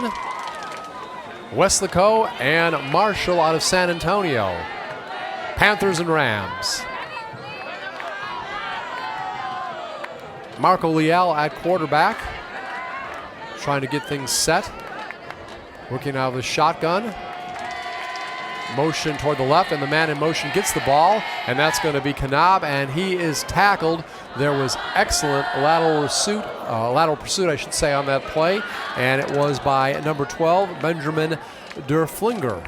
Yeah, they ran an early motion out there at Peyton Knob, and it looked like he was going to be open. Once again, you get a good athlete in the open field, you got to make a tackle. They did. Cavazos in at quarterback now. 1 yard gain, 3rd down and 9. Ball at the 41-yard line. Shotgun, slots on each side, and the ball snapped and bounced back. And Cabasso can't do much with it, and he is going to be thrown for a loss. It's a good thing he didn't lose the ball. Well, you know, that's one of those things that's a change-up. You know, in years past, the Panthers almost never shotgun. Now you've got a young man who's got to sit in there on a hot day in a crowd with a good football player lined up in front of him, and you've got a shotgun snap. That is not an easy thing to do. Loss of bring up 4th down. Sorry, Coach. Loss of 6 on the play. It's going to be 4th down and 15. Ball at the 35-yard line. And the ball will be punted off, and it is going to bounce down to about the 43-yard line. Jacob Cavazos on the punt, and so around the 42-yard line, their own 42-yard line, is where the Rams will begin once again. I believe snapping on those punts is Evan Margot, number 12. Want to give him a little bit of a shout out. And I know holding on the field goals is number 5, Marco Leal. So, you know, the snapper, the holder, the kicker. So we know who all those people are now for the Panthers. It's going to be 1st down for the Rams right here near midfield. 10:43 remaining in regulation, all tied at 7. Matt Lejarzar at quarterback. Working out of the pistol. Motion right to left. This time a handoff. And it will be Anthony Washington. He is going to get back to the line of scrimmage. Then he's gang tackled. You know, I'm almost getting to the point where I'm feeling sorry for Washington because he's got nowhere to go. Number 94 for the Panthers, Jesse Ramos, was right in the middle of everything. You know, he made about a yard, and 11 guys in purple hit him. 2nd down and 9 at the 47. Again, nice crowd out here, afternoon game. Appreciate everybody coming out, showing their support for the Panthers. Motion, left to right. Handoff again to Washington, and this time, after getting 1 yard on first down, gets about 1 yard up the middle on second down. So they put 4 receivers to the left of the formation. They motion one of them back inside. They think that Weslaco is going to remove a bunch of guys out there with 4 receivers. They don't remove anybody, run up inside. There's too many people to block. 1 yard gain. No huddle as usual, 3rd and 8. 3 wide receivers now lined up on the right side. Pistol formation. Going back to pass is Lajarzar. He has a wide open receiver, and he has it. He is going to go all the way into the end zone. A 45-yard touchdown reception, and that is by Stanley Lambert, a man we've talked about a lot. And he's cramping. You know, he's playing both ways here. He only goes on offense when they need a big play, and guess what? Big play. So Lambert outruns the defense. How far was that? 45 yards. 45 yards to the D1 guy going to the Arizona State Sun Devils. Extra point attempt coming up in just a moment. Hendrick Ramirez, perfect on all his extra point attempts so far this season. And now he is 5 for 5. And the Rams, they will take their first lead of the ball game, 14-7, with 9:23 remaining here in the 4th quarter. So we knew Lambert was a great player. You talked about him early in the game. We heard him on the pregame show. I'm sorry, Coach. Right. And he's living up to his hype. Well, yeah, and you know, if he must have been told that he's going to play cornerback at the next level, because he's returned a kickoff and he's been on offense a couple plays, and every time he goes in, he impacts the game.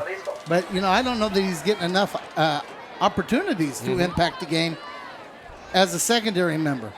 But you know what? It's their team. They know what they're doing. They know they have people do certain things. But when he gets on offense, you better know where he is. Well, he only had 1 pass reception last week, but he did get a touchdown on that.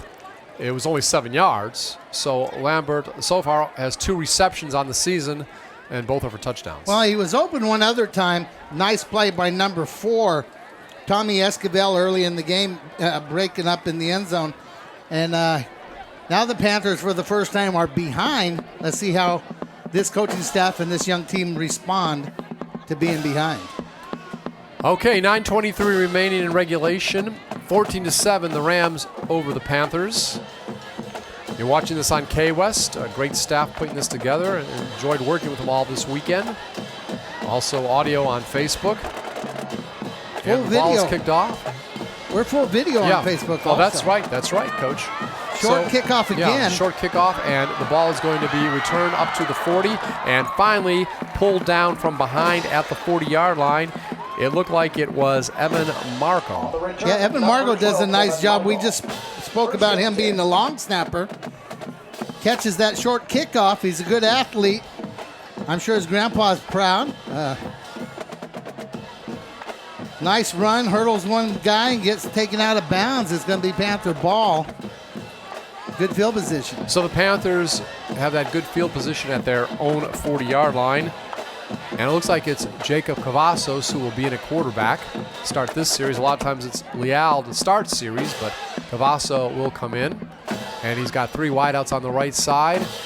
And this time he's going to hand it off to his running back. He's going to go around the right side and almost get a first down. On that play, it was Matthew DeSantiago. Yeah, Matt does a good job, but he gets some help out of his blockers out there. I see big number 88 out there with the block. That's Rolando Barones, amongst others, and it's about an 8-yard gain. And he got by Christian Rudder. Rudder almost got an ankle tackle out there. So Second down and 2 after the 8-yard gain, and this time handed up the middle. It is going to be close to a first down, and DeSantiago had the ball again. Yeah, and I believe they're going to give him the first down. You know, they have the guards block out, and both tackles kind of work up inside. Number 7, the young man who just got the touchdown, Stanley Lambert, makes the tackle at the line of scrimmage, but that's enough for a first down. Ball at midfield, 8:48 clock running, 14-7 Rams ahead. And once again, a pass play, and this time it is going to be connected almost for 10 yards. And let's see who got the pass. Was it number 6? Yeah, that's him.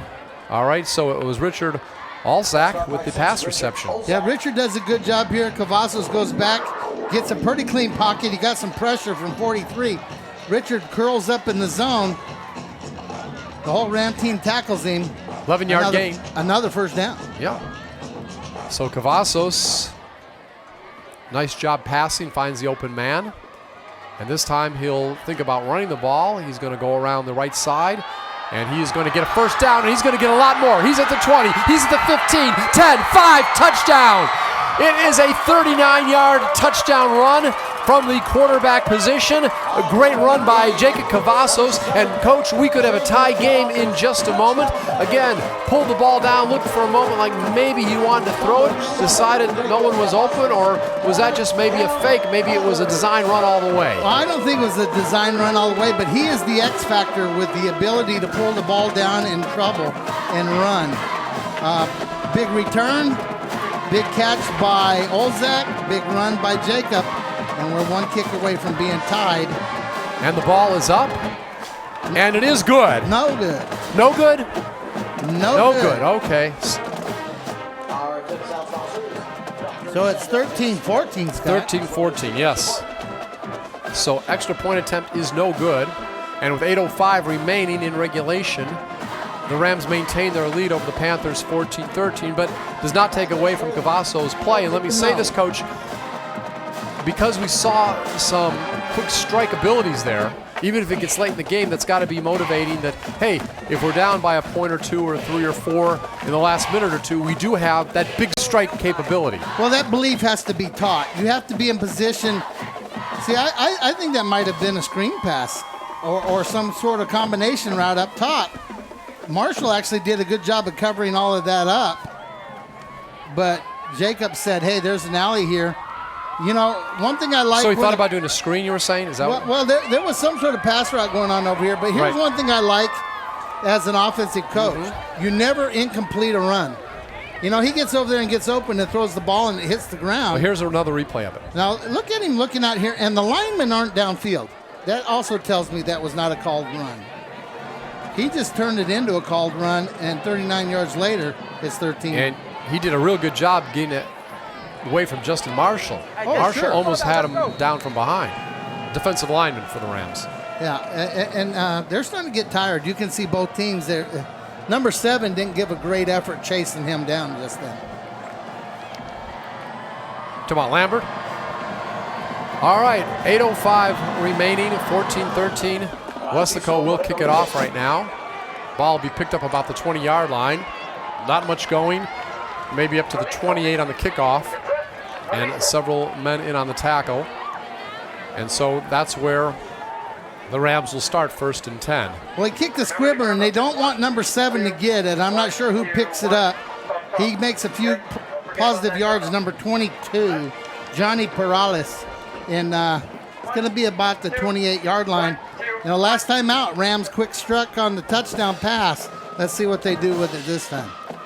8:01 remaining in regulation, 14-13 Rams over Panthers. Matt Lajarzar at quarterback in the pistol. 3 wide receivers on the right side.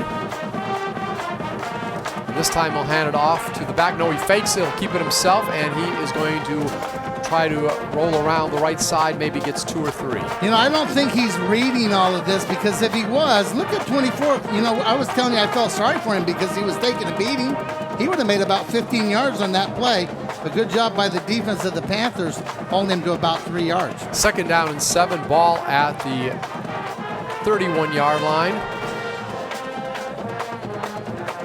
Again, it's shotgun. This time we have 3 wideouts on the left side instead of on the right side on the left side.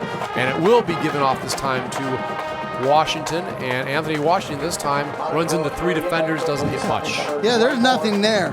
I mean, they're handing it off to poor Mr. Washington. He's running in there. And there's big number 99, number 13. So we got Tony Estebanez. We've got Marco Noriega. And it's 3rd and 6. 3rd and 6, ball at the 32-yard line. 7 minutes remaining in regulation. Slot over on the left side, and the pass will go out to the slot, goes off Poor's fingertips, and for a moment, it looked like there might be a possibility out there for a interception. Right, that's Andrew Olguin out there on the coverage, but number 48, great pressure on the quarterback. Benito Juarez caused that ball to be thrown a little earlier than the quarterback wanted it to be thrown. And it's going to be another 4th down. So Chris Tobias getting ready to punt the ball back at his own 15-yard line. Could be good field position for Weslaco after this punt. Still plenty of time. Panthers have their full complement of timeouts, all 3. 2 remaining for the visitors. And the punt is off and goes way out of bounds. Not a very good kick again. Back looking for the ball was Roy Trevino. So, where are they going to mark it? I don't know, but it's another shank. Oh, it's a shank. It's going to be, yeah, it's going to be in Rams territory. He didn't punt for a 1st down again. He did not? I don't believe so. It was very close. They might have had to bring out the chains and measure. And we're not trying to make fun of the young man, but it's a strange situation to see that happen, though. Well, you know, and he's playing full-time on offense. Right. He's not like the NFL or the college level where that's all the guy does is punt. And it's early in the season. Yeah. But he's had a couple shaky punts. Right. So, Weslaco has the ball 1st and 10 at their own 44-yard line. Coming out to quarterback is Jacob Cavazos. Cavazos, of course, on that long run on the last play. Now Cavazos will keep it again, maybe looking for another long run. He's going to get the 1st down, gets about 12 yards as he goes off right tackle, gets down to about the 32-yard line. Well, in essence, right now, they're using Cavazos as the running back. They got double receivers, and they're spread almost to the sideline. So they use the fullback to block, or the one back to block for Cavazos, and he's the runner right now. 1st and 10, ball at the 32-yard line. Cavazos this time will hand it off to Peyton Kanab, and Kanab, he'll get about 3 yards up the middle to the 34. Yeah, we're down to 6 minutes, 15 seconds. You know, you make the defense have to decide how they're going to handle that. When you split receivers that wide, I mean, you don't want to cover it with one guy, but you also don't want to remove all your defenders that wide, so it'll be interesting to see how they adjust. 3 wideouts over on the left side, and this time it's going to be a fake handoff, and Cavazos will keep it, and he's going to fall ahead for a yard or 2. Yeah, he gained about a yard there. They brought pressure off the corner from the bottom here, and he had to turn up, or he might have been able to go farther. So we are going to have 3rd down and 6 coming up. Ball at the 29-yard line. Clock starting to become a little bit of a factor. 5:32 remaining. It is running. And again, beautiful day for football. A few umbrellas out here. And everybody having a good time. Cavazos now will roll over to his right side and got a wide receiver open, and the ball is going to go down to the 10-yard line, and it's Jaden Cavazos who gets the reception. Right, they run him in motion. He gets out there in the flat. They lose him. They try to put pressure on Jacob Cavazos. He's standing there uncovered, makes a nice little run. 19-yard reception. It's going to be 1st and goal to go, ball at the 9-yard line. You think Jacob's going to run the next play? Well, I wouldn't be surprised. All right. We have 3 wideouts on the left, and this time it's going to be a quick handoff to Kanab, and he's dropped immediately at the line of scrimmage. You know, when you're in the game, but see, nobody knows anything about these teams yet. It's going to be different once people get to scout Weslaco.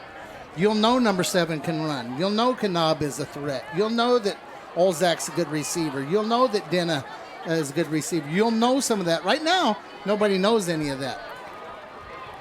Loss of 1 on the play. Second down and goal to go from the 10. And Cavazos keeps it, and Cavazos is going to go right up the middle. Great blocking. He went untouched into the end zone. Got to give it Jacob and the offensive line credit, coach, on that play as he goes 10 yards for the score. Now, do they go for 2? They missed the last extra point. Looks like they're going to kick it. Many people would go for 2. Yes. So coming out to attempt the extra point, Francisco Moreno. And the coach wants to maybe talk about going for 2. Well, I'm out. Weslaco, they're first.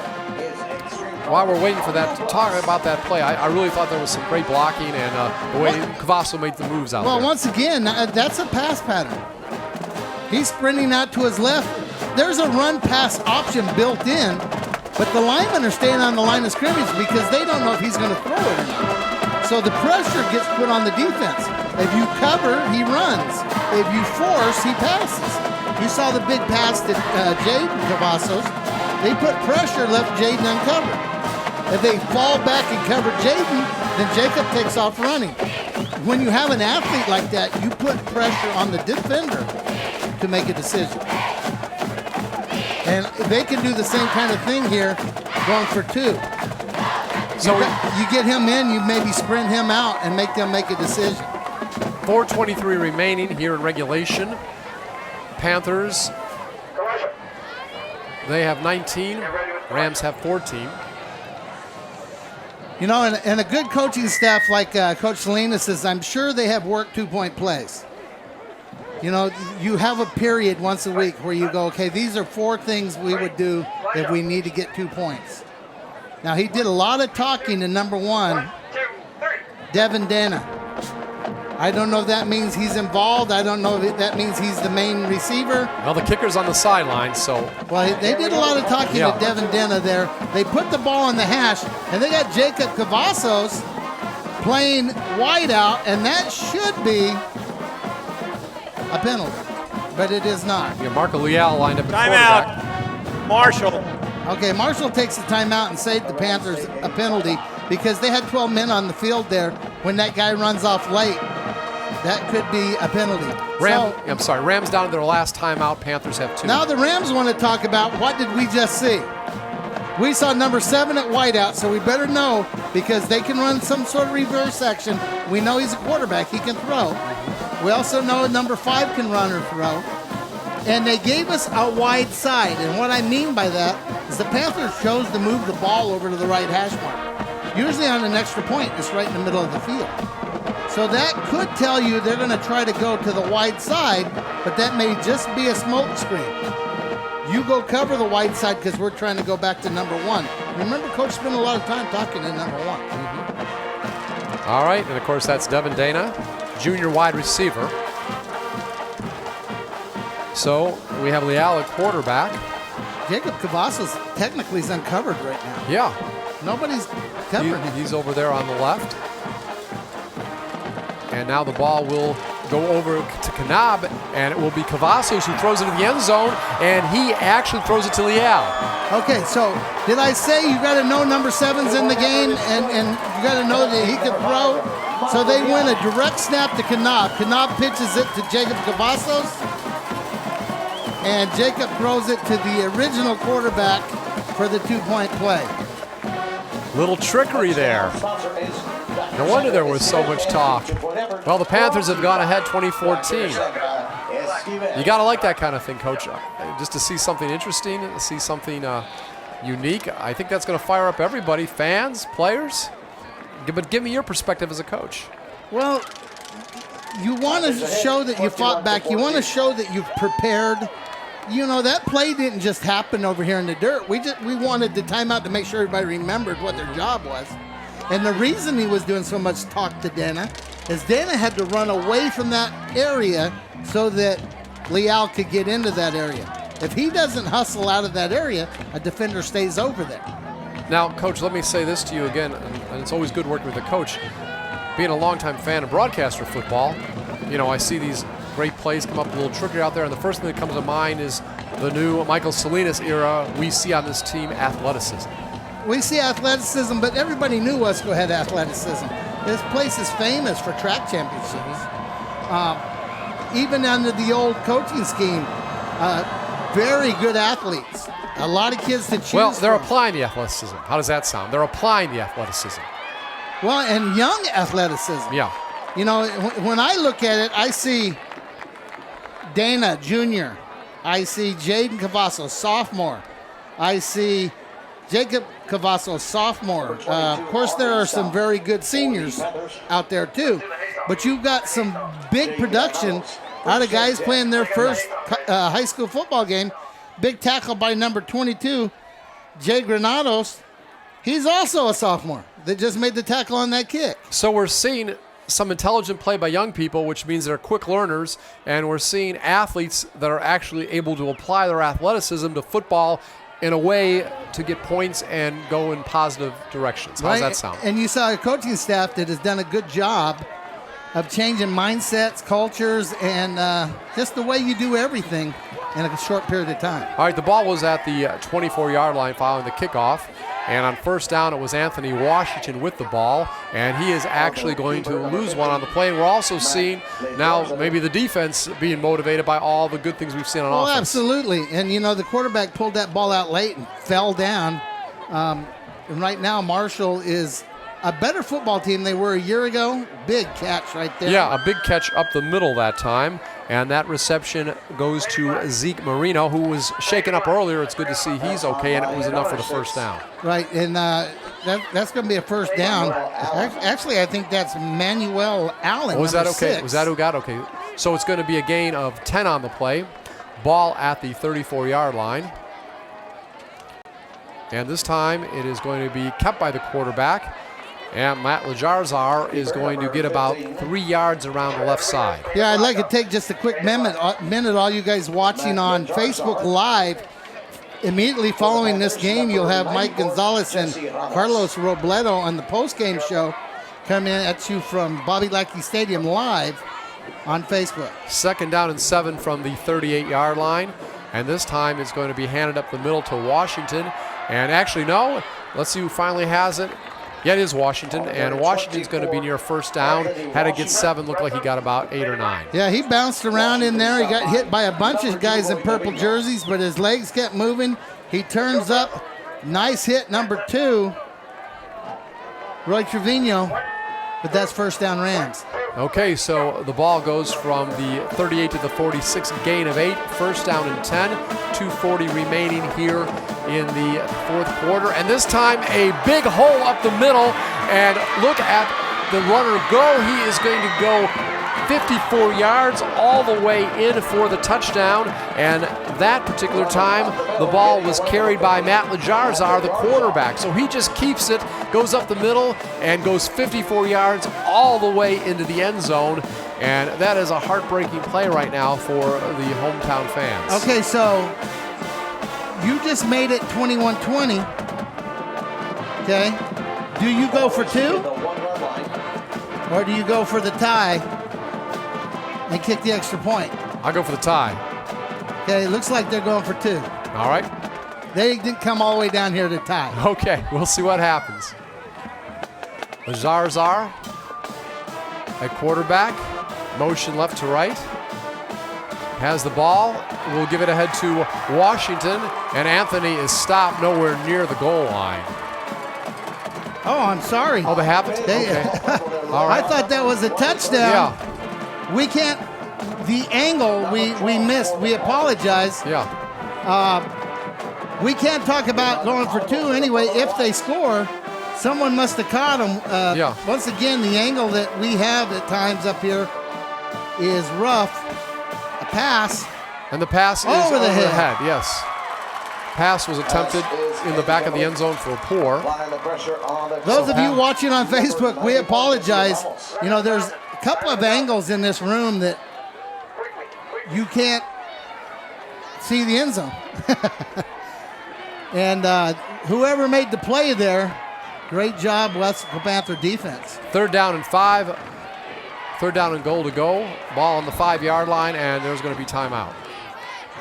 Coach Salinas didn't like something about the way they were lined up, and he wants the timeout. He Weslaco, wants, they're with second. 1:19 to go, Our timeout sponsor. The ball is going to be down in there Audio Plus. on what yard line, Scott? Is it on About the 5. 5-yard line? Now, a couple weeks ago, PSJA Weslaco scrimmaging right here, similar situation. They want to make sure that situation turns out in their favor. So they're going to talk about this. They're going to make sure they're in the right defense, the right coverage. Understand, if I'm Weslaco, number 7 for Marshall comes in the ball game, Stanley Lambert, I'm going to make sure I have him covered. 6'3", 6'4", he can win the jump ball, what they call in the college level the 50-50 ball. And other than that, just keep doing what you're doing. You're playing good defense. Obviously, somebody made a great play. Again, I apologize. Scott and I both saw that guy break loose, the quarterback, and assumed that he finished the run, and he did not. Good job, Weslaco defense. Let's see if they can keep it up for another 119. All right, ball again at the 5-yard line. Goal to go. Couple plays. Zarzar brings them up. And now we actually have Poor going to the quarterback position. He gets the direct snap. He is going to try to run around the left side, and he is knocked out at the 2-yard line. So it's going to be 4th and 2, Scott. They did have number 7 in the ball game. Yeah. They were man-to-man coverage on him, but he didn't do anything but run them away. Now let's see exactly. They're going to mark it maybe at the 1, so it'll be a pickup of 4. 4th and goal to go at the 1-yard line. 21-14 the score, and we have a flag. Andrew O'Gean did a great job coming up, making that tackle on the Illegal last play. substitution by Weslaco. The player did not leave on his sideline half the distance to the goal. Still 4th down. So it'll be at the half-yard line, Coach. It's going to be at the half-yard line. What an exciting game. Yes. So it's going to be 4th and about 1 for the at least the chance to tie it. Timeout. Marshall. So Marshall wants to talk about it now. Timeout. Okay, so they don't take a direct snap. They don't get under center, so quarterback sneak is kind of out of the question. Number 2 seems to be their most physical runner, but he doesn't really run between the tackles. He almost scored on that last play. Yeah. That was on the edge. The quarterback made a big run to get down there, but he hasn't had a whole bunch of big runs today. And that poor number 24 is averaging about 2 yards a carry, I think. So I don't know what your answer is other than maybe getting a run pass option where you can throw the jump ball to number 7. Well, I guess that's why the coaches get the big money, right? Well, again, it comes down to knowing your own personnel. Yeah. And we don't know Marshall's personnel well enough. And Weslaco is young enough as a staff that do they play man? Do they blitz? Do they jump in gaps to try to make sure they get penetration? I don't know Coach Buff's defensive personality well enough yet to tell you what I think they're going to do. I think you just want to tell them, hey, it's win or lose right here on this play. Not totally true, but that's the way you got to look at it. So 1:12 remaining. 4th and goal to go at the half-yard line. Ball is handed off, and into the end zone is Washington. Okay, so they took Washington's 2-yard carry average, said we're on the 1. He really made about 4 yards right there. And now here's the thought process. Looks like they're going to kick the extra point for the tie. Yes, it does. All right, we'll see if the extra point attempt is good. Lajarzar is the holder. Yeah, they can fake too, probably. Yeah. Number 10, Christopher Tobias will attempt the extra point.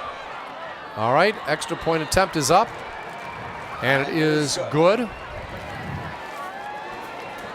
Hendrik Ramirez, a perfect 6 for 6 on extra point attempts this season. So the score is tied at 21 all. Okay, so here's the thought process for Marshall. They haven't kicked the kickoff deep all game. The last one, though, was returned a long way by Evan Margot.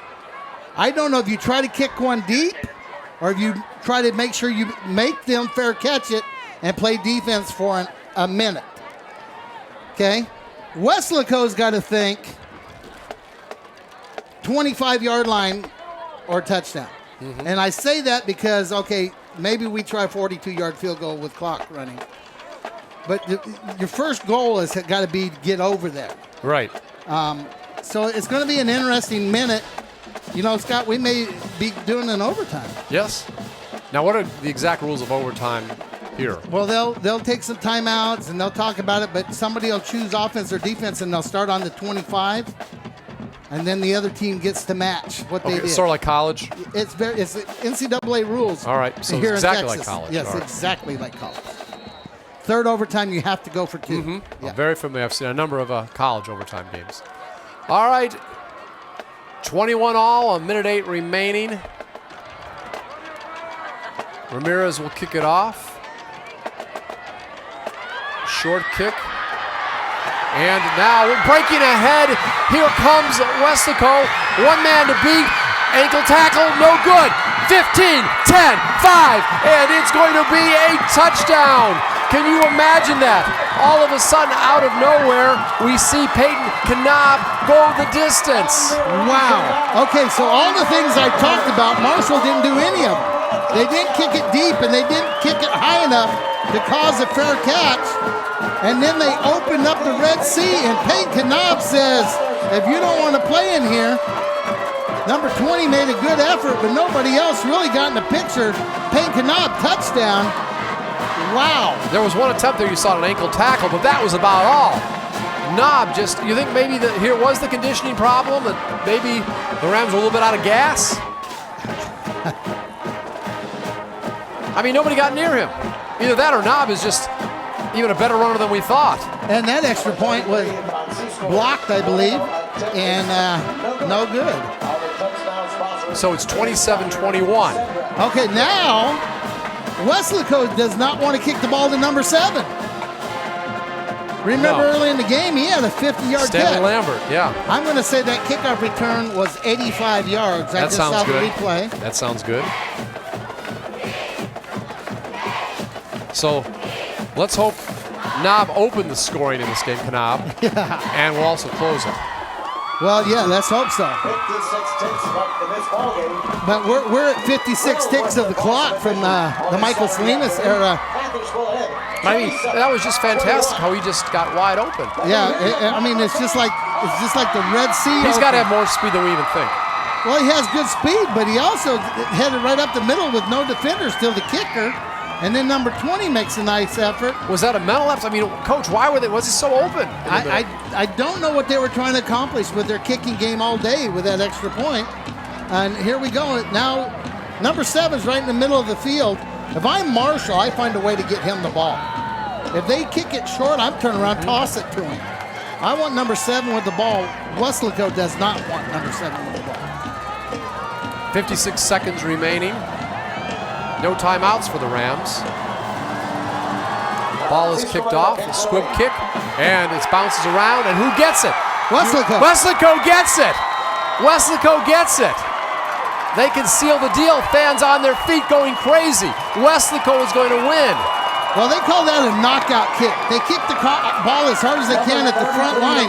It bounces off one of the return guys from Marshall. Let's see if we can pick up which Panther recovers it. It might be the kicker. Yes, it does look like the quick kicker. Number 33. Francisco Moreno. Francisco Moreno. Now, Weslaco needs to burn 52 seconds and not do anything silly. But there's no timeouts remaining. Then you kneel it. You just kneel it. That's what I'm saying. You run one play, you kneel it. I mean, Coach Salinas, has been around a long time. We know what he did at Vela. Yeah. I mean, he's going to have these guys ready to do the right thing out there. I mean, just what an incredible turn of events here in the last minute. I mean, I'm almost speechless, and I shouldn't be as an announcer. We've got to be going to the victory formation. Yeah, my favorite formation is the coach right there. Every coach. If you win it, you win it. Right.